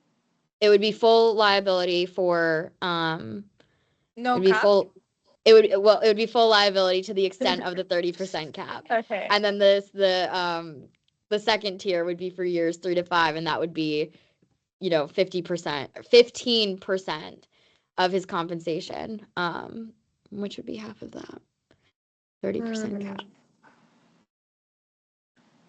And we can even add another one if you want to go up to 6 years. We can do like another one, but I think extending it into the 10 area is just a Too lot. much. Hmm. Yeah. Um, Yeah, so I instead of think, like having a strict time limit, we could yeah. do it as a tiered system. So he's still kind of on the hook, Hmm. down the line, just not for everything. Let's do the 30% cap for the first 4 years. And Four then, years. yeah, and then 15 for 1 year. And we Okay. just, Would you yeah. do 30 for 3, 15 for 2? um, I mean, honestly, I would do 30% for the 5 years. I know you would. Um, I'm not surprised. but um, I I, mean, I I just guess think we it can works out split the better. baby and do 30% for 2.5 years. I just feel like that's just a little too Yeah, we could twisted, do but 50-50. I'm yeah, okay with 30% for yeah, 2.5 and 15% for 2.5. I just okay, think I think this works out better for you because I just think in terms of the sneaker world, like it it is possible that someone's coming in with the claim 4 years from release date, but it's not likely. And at least now you have the yeah, some ability to go protection. up to Okay, 15% of his compensation, which, okay, is definitely better off. I just don't think it's yeah, unlikely, but who knows? Who knows? So I'm okay with that. I'm fine with yeah, I'm that. okay with that too. I'm okay with doing 2.5, 30%, and then Yeah, 15% for the other 2.5. I That sounds think good. yeah, that I'm really okay with. And then the other note that I had kind of made in this section was that if there is a claim that comes up from both like the design elements and the manufacturing part, um, it would be nice if liability was allocated like proportionally to the contribution of the issue. Hmm. That would be like it would be determined and agreed upon mutually by an independent expert who would come in and see, how much did each party contribute to this. So it would be determined by a third party. But if it is like a combo claim where it's like a design defect and a manufacturing defect, I think that, both parties should probably share in that liability. Hmm. Hmm. I mean, we just want to be able to hold him accountable for whatever um, claims we might have in terms of design defects. Okay. I do see the possibility where it could be a combination I had of, added that in as yeah, like just in case, but also so that like that we're also not absolving ourselves yeah, of being included in that, like, because we could have just been like, okay, if it's only design, like it has to only be design for it to qualify for us. So we're okay if it's both. Like we're okay in a shared liability circumstance as long yeah, as we agree to have some third party expert come in and see proportionally who contributed what and divide it up that way. yeah, yeah. That sounds good. That sounds Okay. really, yeah. And I then the just didn't last, think of the possibility, like I didn't think of the scenario where there would be yeah. like multiple causes, which I mean, is, hopefully not. I really hope yeah, not, but you never know. yeah, yeah. But yeah, And that's then definitely helpful. the last kind of note I made on the product design section that you had. Um, so before you guys manufacture, we just want to make sure that the company is going to provide Jamie with like the final production specifications and like sample prototypes for review. We just Hmm. want him to have that opportunity to identify any, I guess, areas where, it deviated from the original design.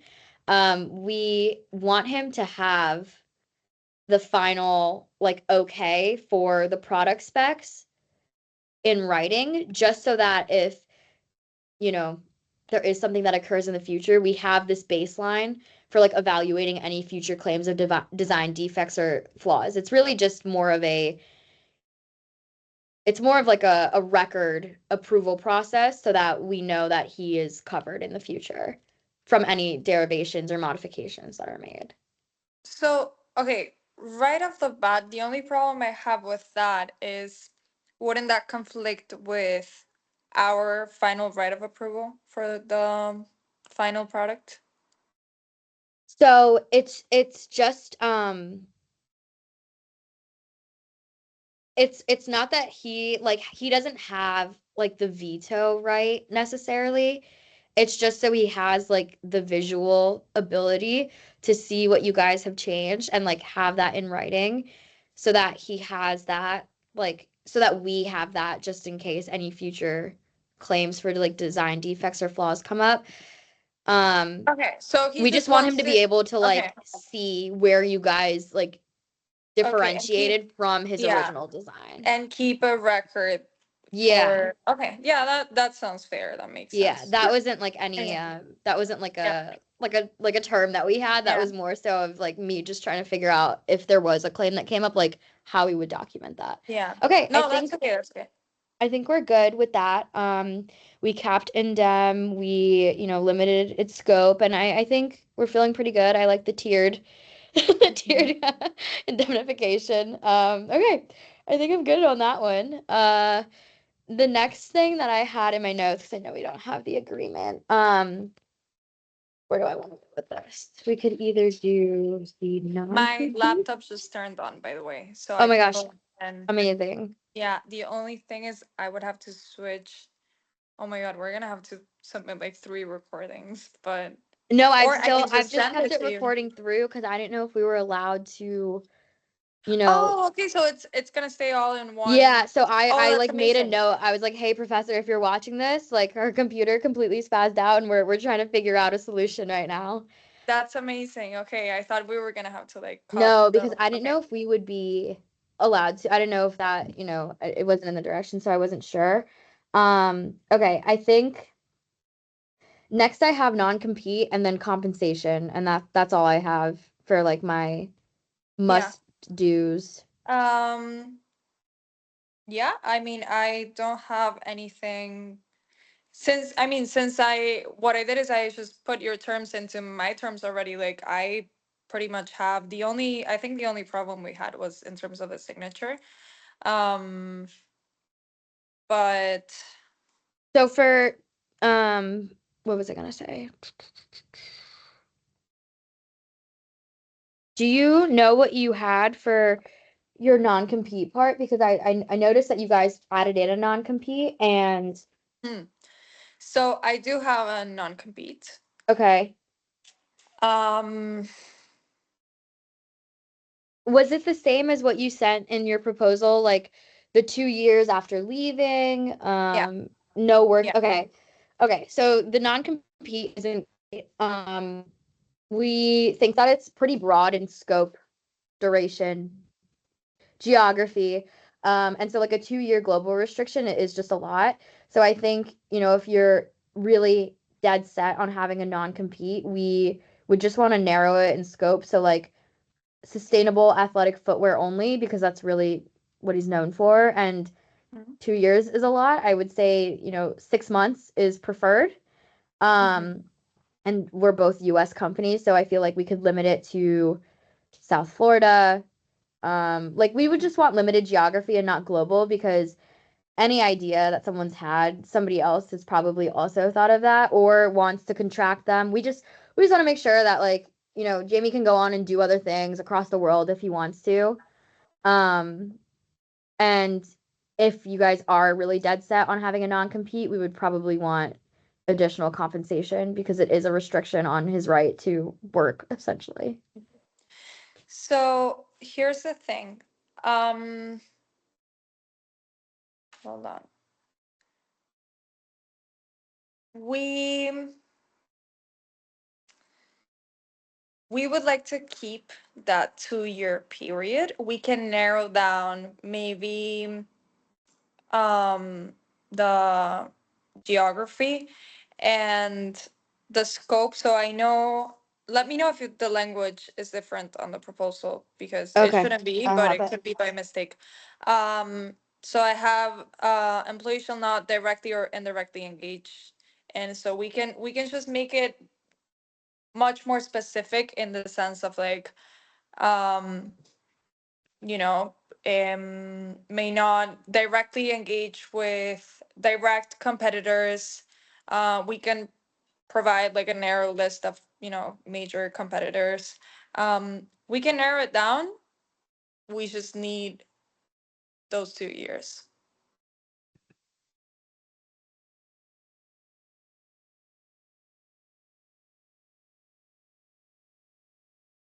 Okay, yeah, because 2 years is a lot. I think just thinking about like the shoe industry, it's like rapidly evolving, and you can even look at other designers. Like Virgil Abloh hopped around on like four different shoe collabs. Um, so how would you feel about 12 months, sustainable athletic footwear specifically? We like that Mhm. narrowed product focus. Um, we just want to make sure that it doesn't restrict him from like working on other athletic wear, like if he wants to do like leggings or like Yeah, normal, like if he wants to, I don't know, he doesn't bowl, but if he wants to do like yeah, bowling shoes, like I don't know. yeah. That's Um, okay. Yeah, we can again, we can provide like some specific language that has to do, with just athletic footwear, but he okay, can go and design like athletic gear or athletic, okay, I don't know, active wear, anything other than footwear. yeah. We can have those specifications. um the only thing we need is 2 years. So you're definitely set on 2 years because I feel like ideally we would like 6 months, but we could do. I'm trying to think of. We could do 12. We could do 1 year with. Hmm.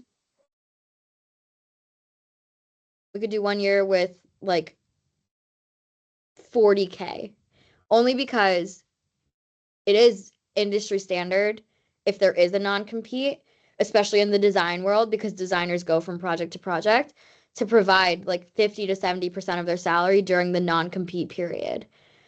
So we would Hmm. need some compensation, and like I really think that two years is super strong. We are okay with 12. Okay, so does that mean that if we do less than 2 years, if we do, for example, 1 year, we could maybe set aside the compensation? Yeah. Okay. Okay. Cool. Okay. Yeah. All right. Yeah, no complaints there. And then I think, okay, yeah, the last thing is compensation itself. Yeah. So I see that you guys had 180, I believe. Yeah, 180 per year, paid monthly, Hmm. performance-based bonus of 20K for a completed design milestone, subject to your discretion. Hmm. Bonuses will be awarded only if the work meets. Okay, yeah, I remember seeing that and I thought that was pretty strict. Um, the base salary is okay. Especially because we're going to have, some compensation coming in the form of, a pushback non-compete. Maybe. I'm just trying to think. You guys didn't include a signing bonus. Is it possible to keep the signing bonus, adjust the signing bonus, and maybe restructure performance bonuses around like the project success instead of Hmm. like discrete milestones? Hmm. So here's the thing. Um, since we are a big company and Mm-hmm. we do have the resources, we can provide a more competitive offer in Okay. terms of compensation. Um, we made some concessions that we can go back to, and that could potentially mean that we can um, increase compensation, to, as long as it's reasonable, obviously, to what Jamie may want. But that would, I mean, the higher, the more competitive our offer is in terms of compensation, the more control we want to have. Right. No, that's super So, fair. I think I think based on what we yeah. had discussed, the other terms I think are pretty Mhm. mutually beneficial and we Yeah. agree on them. So I think we're okay with staying in that base salary range. I mean, Mhm. how is because we originally came in with 197, 32 signing, but now we're getting some for the non-compete and that's fine. How about we do 185 instead of 197 and then a signing bonus of 15 instead of 32. Hmm. So in terms of the, not the signing, in terms of the, I'm not sure if we decided we're gonna do annual or monthly bonuses. Um, but just to give you an example of what I was trying to say before, um, I know we made some concessions in terms of the deadlines. And I know there's some language in for the bonus that's a little restrictive. Yeah. Um, but for example, we are willing to offer a higher bonus, a higher Mm-hmm. monthly bonus, if we can keep, for example, or if our penalties in terms of, late Okay. submissions. So we can. That's why I wanted to come back to compensation last, because Right. um, we can provide a higher bonus if that's what Jamie wants. Um, but the whole point for us for the bonus is to act as an incentive. So Right. we Okay. would like to keep that strict language when it comes to, meeting deadlines and But efficiency. I agree with having the bonus tied to something. I think instead of deadlines, because we already kind of discussed that we were going to be making like this plan for like targeted deadlines and targeted dates and like the week spans. I think it would be probably beneficial to you guys as well to give him a bonus based on the project's success because if it's not doing amazing, then Hmm. why are you going to pay him full for meeting a deadline? Because that's what's most important to us in terms of efficiency and just production in general. And That we have other designers like Jamie, we have other collaborations. So for us, one of the most important aspects of this deal is Jamie being able to um, adhere to our schedule and our efficiency strategies. Because being a big company, you know, something that's really valuable to us is our time and our efficiency in terms of production. right. Right. And that's fair. I just think that because we kind of worked around the fact that there are these deadlines that Jamie can't control and we can't control. Um, because it's a performance-based bonus, it should probably be tied to his performance with the success of the project. Hmm. So I think something that we would be open to is having a much lower signing bonus. So instead of coming in at 32, we're okay with 10K, but the performance bonus would be tied to the success of the project. And we're okay with the base salary at 185 instead of 197. Just because to Jamie, it's really important for, his bonus and to be tied to how the project is doing. Because to him, the way that he views creativity and design, it's not through meeting deadlines because obviously he's not the corporation.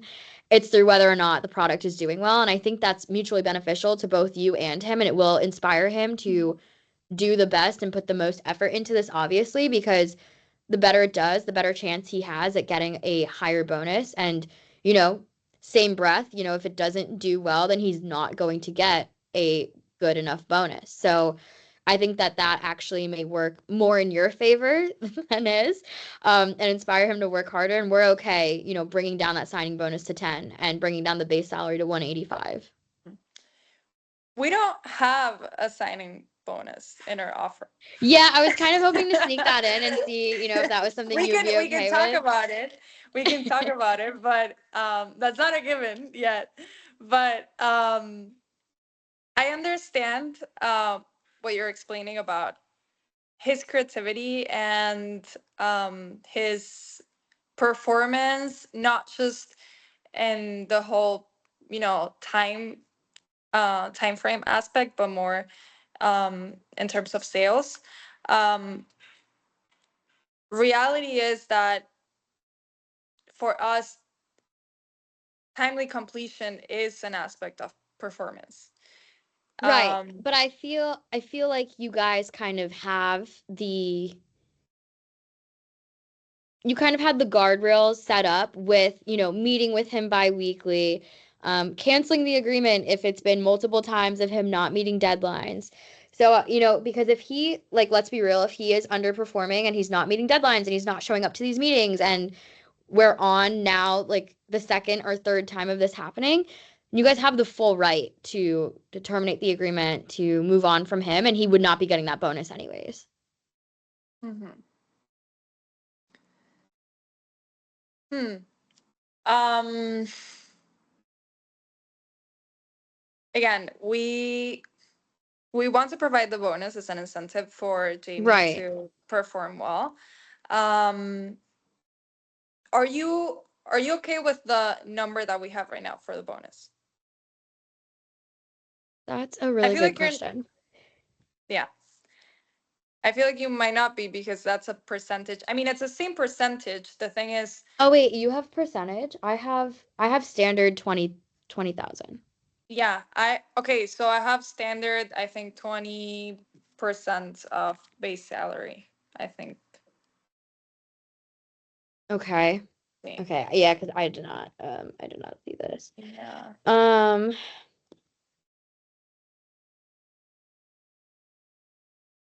So we can, and that's why I left um the numbers out on the agreement okay. because this is the one thing, and I'm gonna be really honest with you. This is the one thing that we are willing to, we have the resources to pay Right. Jamie. Right. But we if we are gonna pay him a bonus for performance, we decide what is valuable in terms of performance for us, and time is the most important aspect in terms of performance for us. So So what if yeah. what if because I think that the I think that time and success are like very intertwined with one another. And I feel like if we kind of laid down like what success means for this bonus to be activated, that may help. Like, you know, he would get a bonus tied to clear success metrics like the actual release of the shoe line, Mhm. sales targets being met, positive critical reception, like consumer satisfaction, because none of that can happen without him being on time and actually getting this shoe to market, because we just want to make sure that like the bonus criteria is really focused on the design quality and the market reception rather than the production metrics and timelines that are very obviously out of his control. Mhm. Um, and so I think that like setting success metrics like that makes it something that is in your control because you like he has to abide by those timelines. They're out of his control. Mhm. Hmm. Um, I mean, I'm trying to think what I can do for you. The thing is, the company clearly specified that the bonus has to be based on um, timely submissions. Um, Again, we can, and I thought the reason, again, when I said we should go back to compensation later, um, I see it a similar way when it comes to the base salary. If I know we made some concessions in terms of Mm-hmm. the recognition he's going to get publicly when he's not being signed as a brand ambassador. He's being signed as a designer. Um, so if he feels like maybe we can balance that level of recognition out with a higher degree of a higher amount of compensation, we can do that. Yeah, um, no, I see what you're saying. Okay, I'm trying to think of how we we can make both parties happy. Um, we're happy. I yeah, mean, we're happy. I We completely have, understand where you're coming from. Like it makes yeah. sense. I mean, I'm But not here's the thing. I mean, I'm not saying again, we're happy with the numbers we gave you. We're right, happy with the terms we discussed in the agreements in general. We're happy. The only thing I'm telling you is we right. can go We're up in compensation yeah, if you yeah, make us happier. yeah. Okay, so And yeah. what if I'm trying to think. What if we did like a hybrid kind of thing? So like 20% performance bonus based on the base salary. 50% of that would come from like the success. So like how good it's doing, design innovation, market reception, and the other 50% would be him actually being on time and meeting those metrics. And the thing is, I we see the bonus as a holistic. I know I was focusing a lot on timely completion. Mm-hmm. Again, obviously, it's not like he's not gonna get recognition for his how his products do in general once they hit the market. He will, but he's not gonna get a bonus for a pair of shoes that did very well in terms of sales if the project wasn't submitted. He failed to submit 3 deadlines. It's going to Right, be a and that would holistic, it's going to be a affect. holistic review. That's what I'm trying to get at. The performance review upon which we're going to base whether we award him the bonus or not is going to be a holistic review, and timely submission is an important aspect. Okay. Yeah. Okay. So I think what we could do, we would be okay with having language that kind of clarifies that.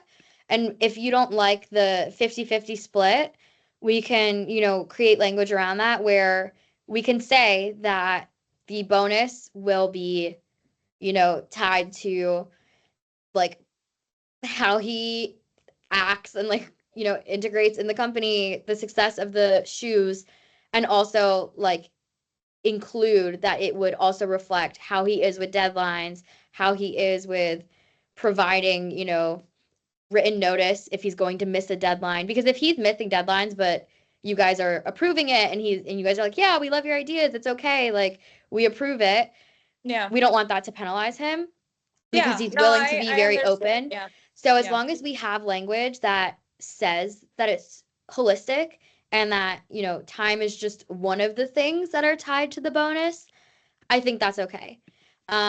Because we kind of negotiated the target windows with the buffer periods, I think that having it tied to that holistic overview is fine. And we can include the specific that meeting deadlines is an aspect of, the review for the performance bonus. We just don't want it to be only tied to that. Okay. Um, Because I think that way it yeah. makes both of us happy because obviously, you guys have that non-negotiable is you need to be tied to, meeting the deadlines, and ours is Jamie is like, I'm a free spirit. I can't be tied to anything. So I Yeah. think, having both of those included where it's not just tied to rigid deadlines, but it's like viewed from the success of the project and also whether or not he is keeping up with deadlines is important because then it's not necessarily a 50-50 split, but it could be. It could be more, it could be less, but it's still a split of some sort. Yeah, I mean, we can have clarifying language. The only thing that is important for us is that again, we're providing a system for deadlines in which we are making an effort to accommodate Right. Jamie and make sure he, is comfortable meeting the deadlines. He has a buffer period. He has, some kind of like escalation system where he's not like immediately or like directly penalized for any um, failure to meet deadlines. We are making an effort to accommodate him. So we we just don't want, if we provide clarifying language, we don't want for um for it to get lost in translation that we care about the timely No, submissions. of course, of So, course. and I we're think just that's being totally fair. straightforward because this is, again, it's the most important aspect for performance for us. So when we don't want to give Jamie the impression that we're not going to take No, of course. timely, And as that's why I much as wanted to we include do, that. yeah, as much as we do want to help him and we are Right. providing all these accommodations, he can't just take advantage of the No, of course, accommodations. of course. So they're gonna be taken into consideration in terms of That's okay. the I think review. that's Yeah. fine. As long as that's taken into consideration and so is, the success of the actual project and how innovative he can be, which we know he can be, I think that that's fine. I think as long as we, note that it's holistic and includes both of those or like other things as well, I think that's Yeah. that's fine. Yeah. And that's cool. Okay. Um, I'm fine with that for the bonus. Should we go back to the base salary and potentially a signing bonus? Yeah. I mean, that's up to you. Again, we are willing to talk about more compensation. Um, I just want to warn you that the higher the base salary goes, Yeah. the smaller the signature will have to be. Yeah. So But I yeah, think I yeah. think what we're okay with 185 as a base salary. Mhm. And I think, Jamie would really like a signing bonus. If it's not 20K, we Mhm. are also open to a lower amount, but having the company also provide some resources. So I had this right now because I thought this was kind of cool. So if you guys don't want to necessarily do like a really high, where did this go? You don't want to do, where did I have this?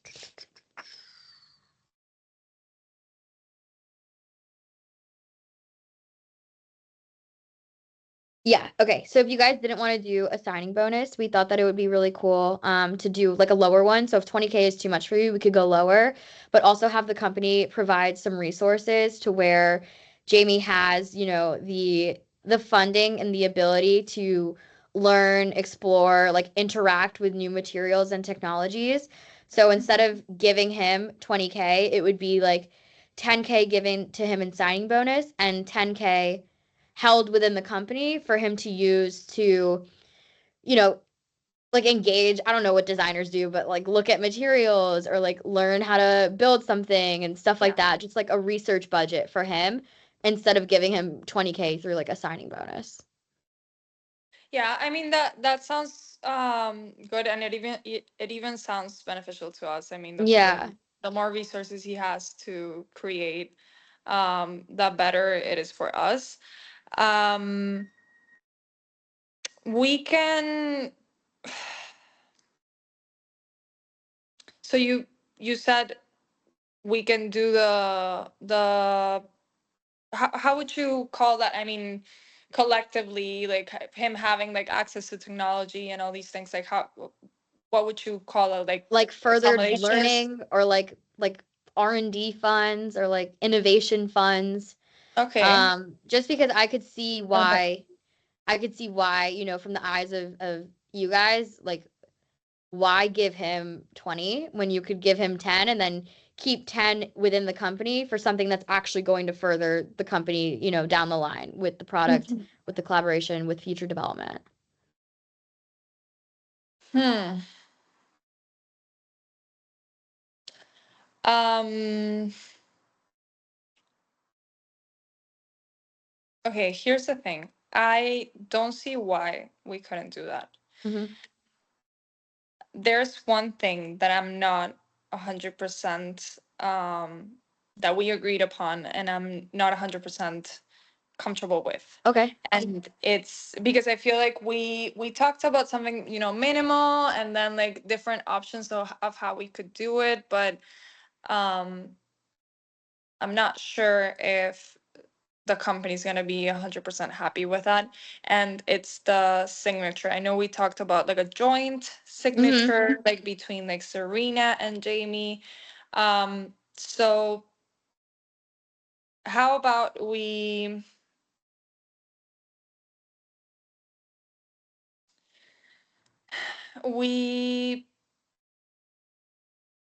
think of an alternative where um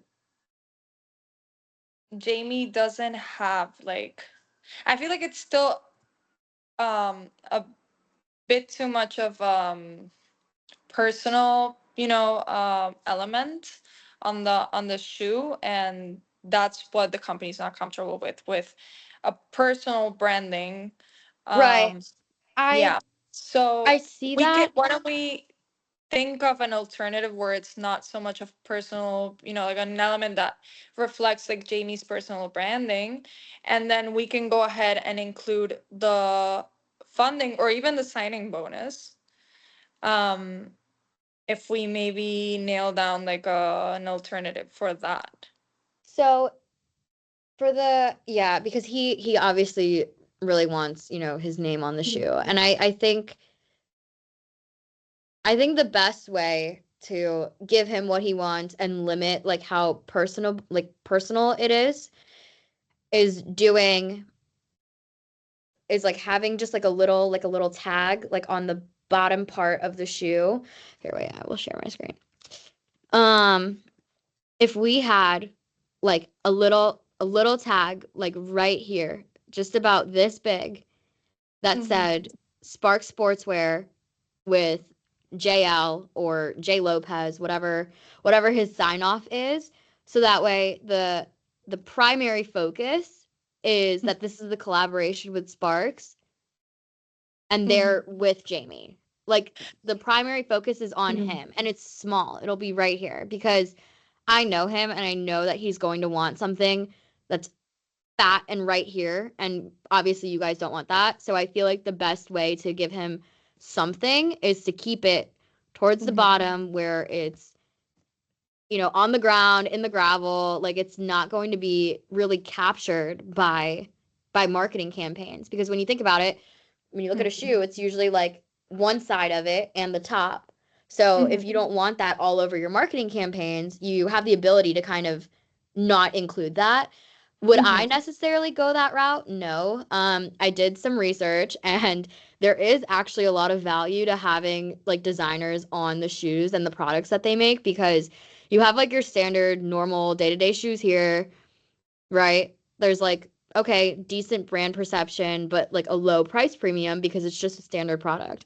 Then you have like Mm-hmm. the limited edition collabs, like your winter drops, and they go up in price obviously because there's limited inventory. They go up in brand reception because everyone's like, oh my gosh, it's limited, I want it. And then you have the designer collaborations, which have really skyrocketed the shoe industry. And so I Mm-hmm. think that having that mark, Jamie's mark, especially as an on the rise designer that is growing so fast, would actually bring more hype to you guys.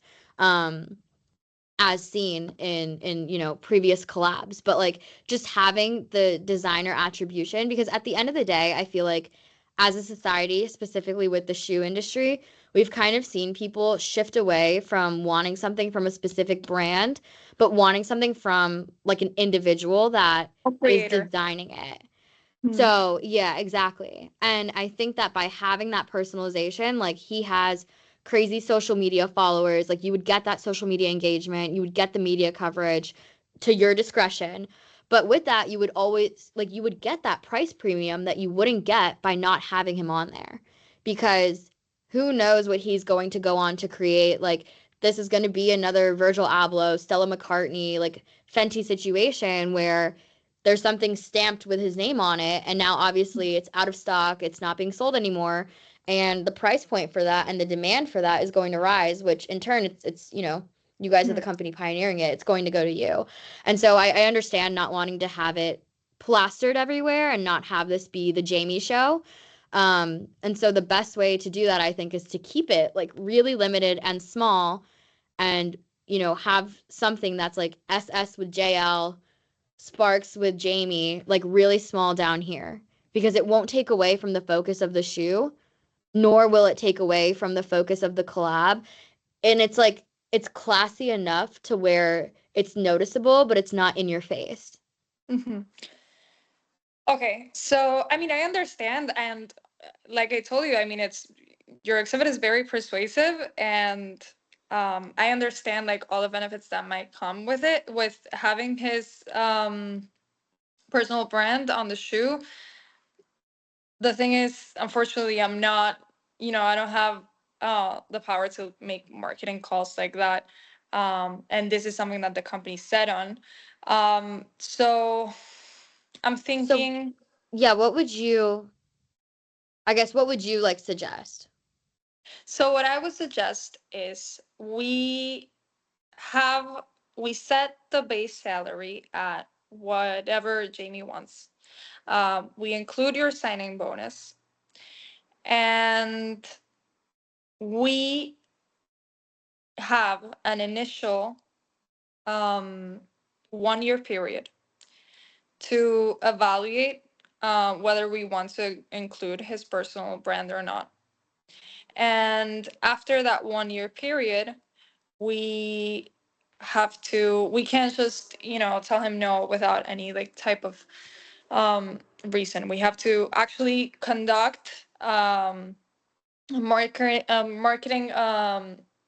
research, in good faith, um, to decide whether we're going to include his personal brand, and we get to decide after that 1 year. Okay. Yeah, I And it doesn't even have to be, Sparks, because again, the other, and I know we talked about this about as another alternative. We can have Sparks X. I wouldn't have J Lopez. I would have like just J. You know, mhm. that's like the most I could do right now. So I think we're okay with the Sparks XJ. I think that's fine.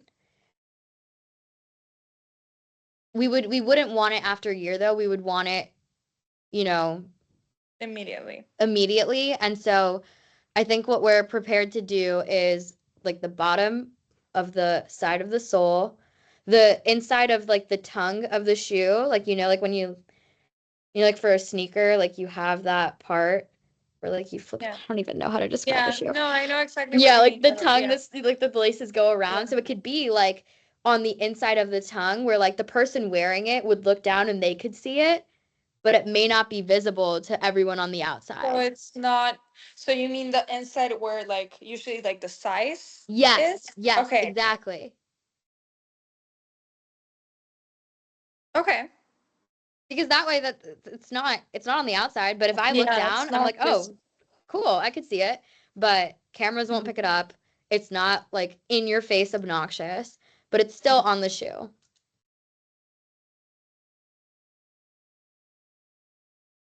And we're doing Sparks by J. Yeah, I think that's perfect. I mean, he would obviously like his full name, but we're Yeah. okay with Jay. In the inside of the shoe. Yep, on the tongue of the shoe. I'm trying to see if I have like a. Oh, I Yeah, do. no, I have I know my exactly what I you have mean. my You mean sister's the, sneakers. yeah. I was gonna do the same thing. I was gonna reach for, Like how like it's like yeah, that. Like yeah, you yeah. see That's how the exactly what Nike I was thing has thinking. this here. It Yeah. would just be like it would be right here. Okay. Okay. Yep. Okay. Okay. Okay, so we're okay with that. We're okay with the 185 base. I don't know Mm-hmm. how you feel about 20K signing or like 10 and 10, or like 10 is for, innovation funds for the company. We can do the innovation resources. Yeah, we can do innovation. Okay. I would call them because and this is what I want to clarify. Are we providing all these resources for him, or are we giving him funds and just No, no, no. So like he would have to go through your, I guess, like HR department or whatever, to to to pay for it. So like it would be coming from you guys. So you would not give him the 10. He would go to you guys and say, "Hey, I found this, new technology. I want to buy it and play with it. It's 8 grand. Like, please fund this." And you would say, "Okay, this is 8 grand coming from the 10K that we have set aside." So it'd just be like an amount that's set aside. It wouldn't necessarily be like given to him, but he okay? has he has like the ability to like use that funding Yeah, we can do that. We can do that instead of the signing bonus. Yeah, instead of the full signing bonus or like a little signing bonus. instead of the full signing Can bonus. we do a little bit of the signing? Even like 5K is fine. um, I mean, when you first talked about the innovation resources, I thought it was an alternative to the signing It's bonus. so That's it was like 20K signing or 10K signing, 10K innovation. But we can lower the signing. I think Jamie would prefer, a little signing bonus. lower than 10K. Yep, How much lower? we could do 7, 8, 9. Anything in the 7 to 10 range is okay. Okay, let's do 7. Okay, we're okay with that. I think that's good. Okay, I think we hit it all. Yeah. Um, to be honest, I didn't have anything about remedies or anything like that.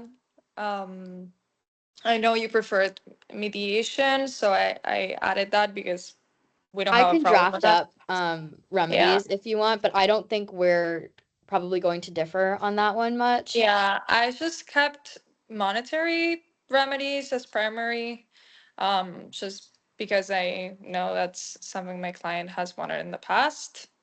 Okay, so Jamie's Um, primary for monetary.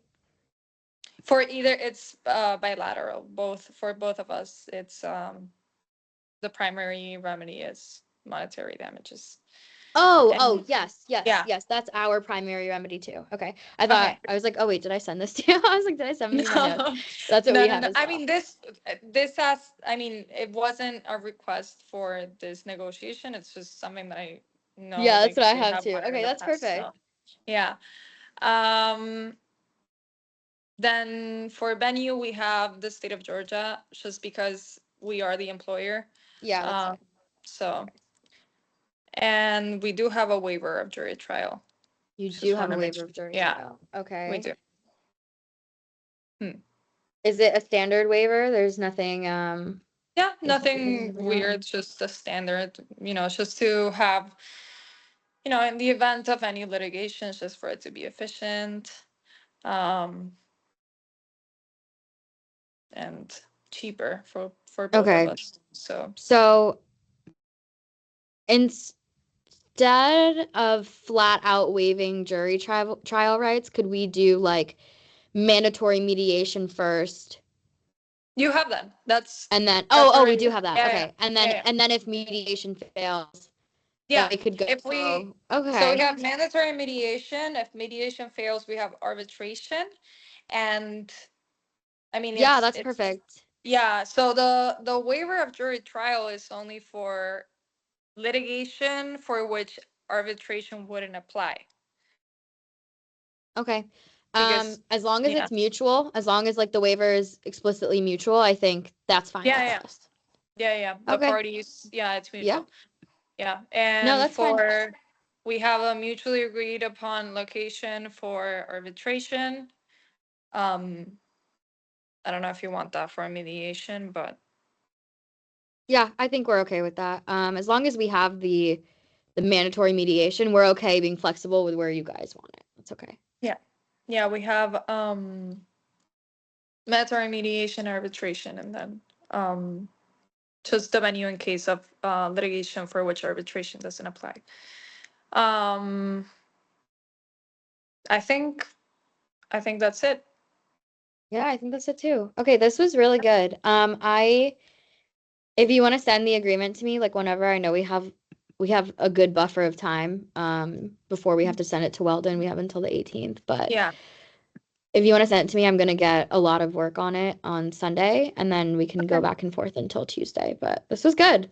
Yeah, this was good. I will send it to you right now, after we end this call. Perfect. And feel free, I mean, just add in whatever we talked about, send it back to me so I can take a look. Mm-hmm. And if you see anything that you would change just for, in terms of, you know, just grammar or like just Yeah, edit like I'll like normal, like add it. Yeah. revising it and editing, feel free to change whatever you Okay. want. But Awesome. yeah, this was Oh, good. okay. Well, rest up. I hope you feel better, and I hope your laptop's okay. Thank you.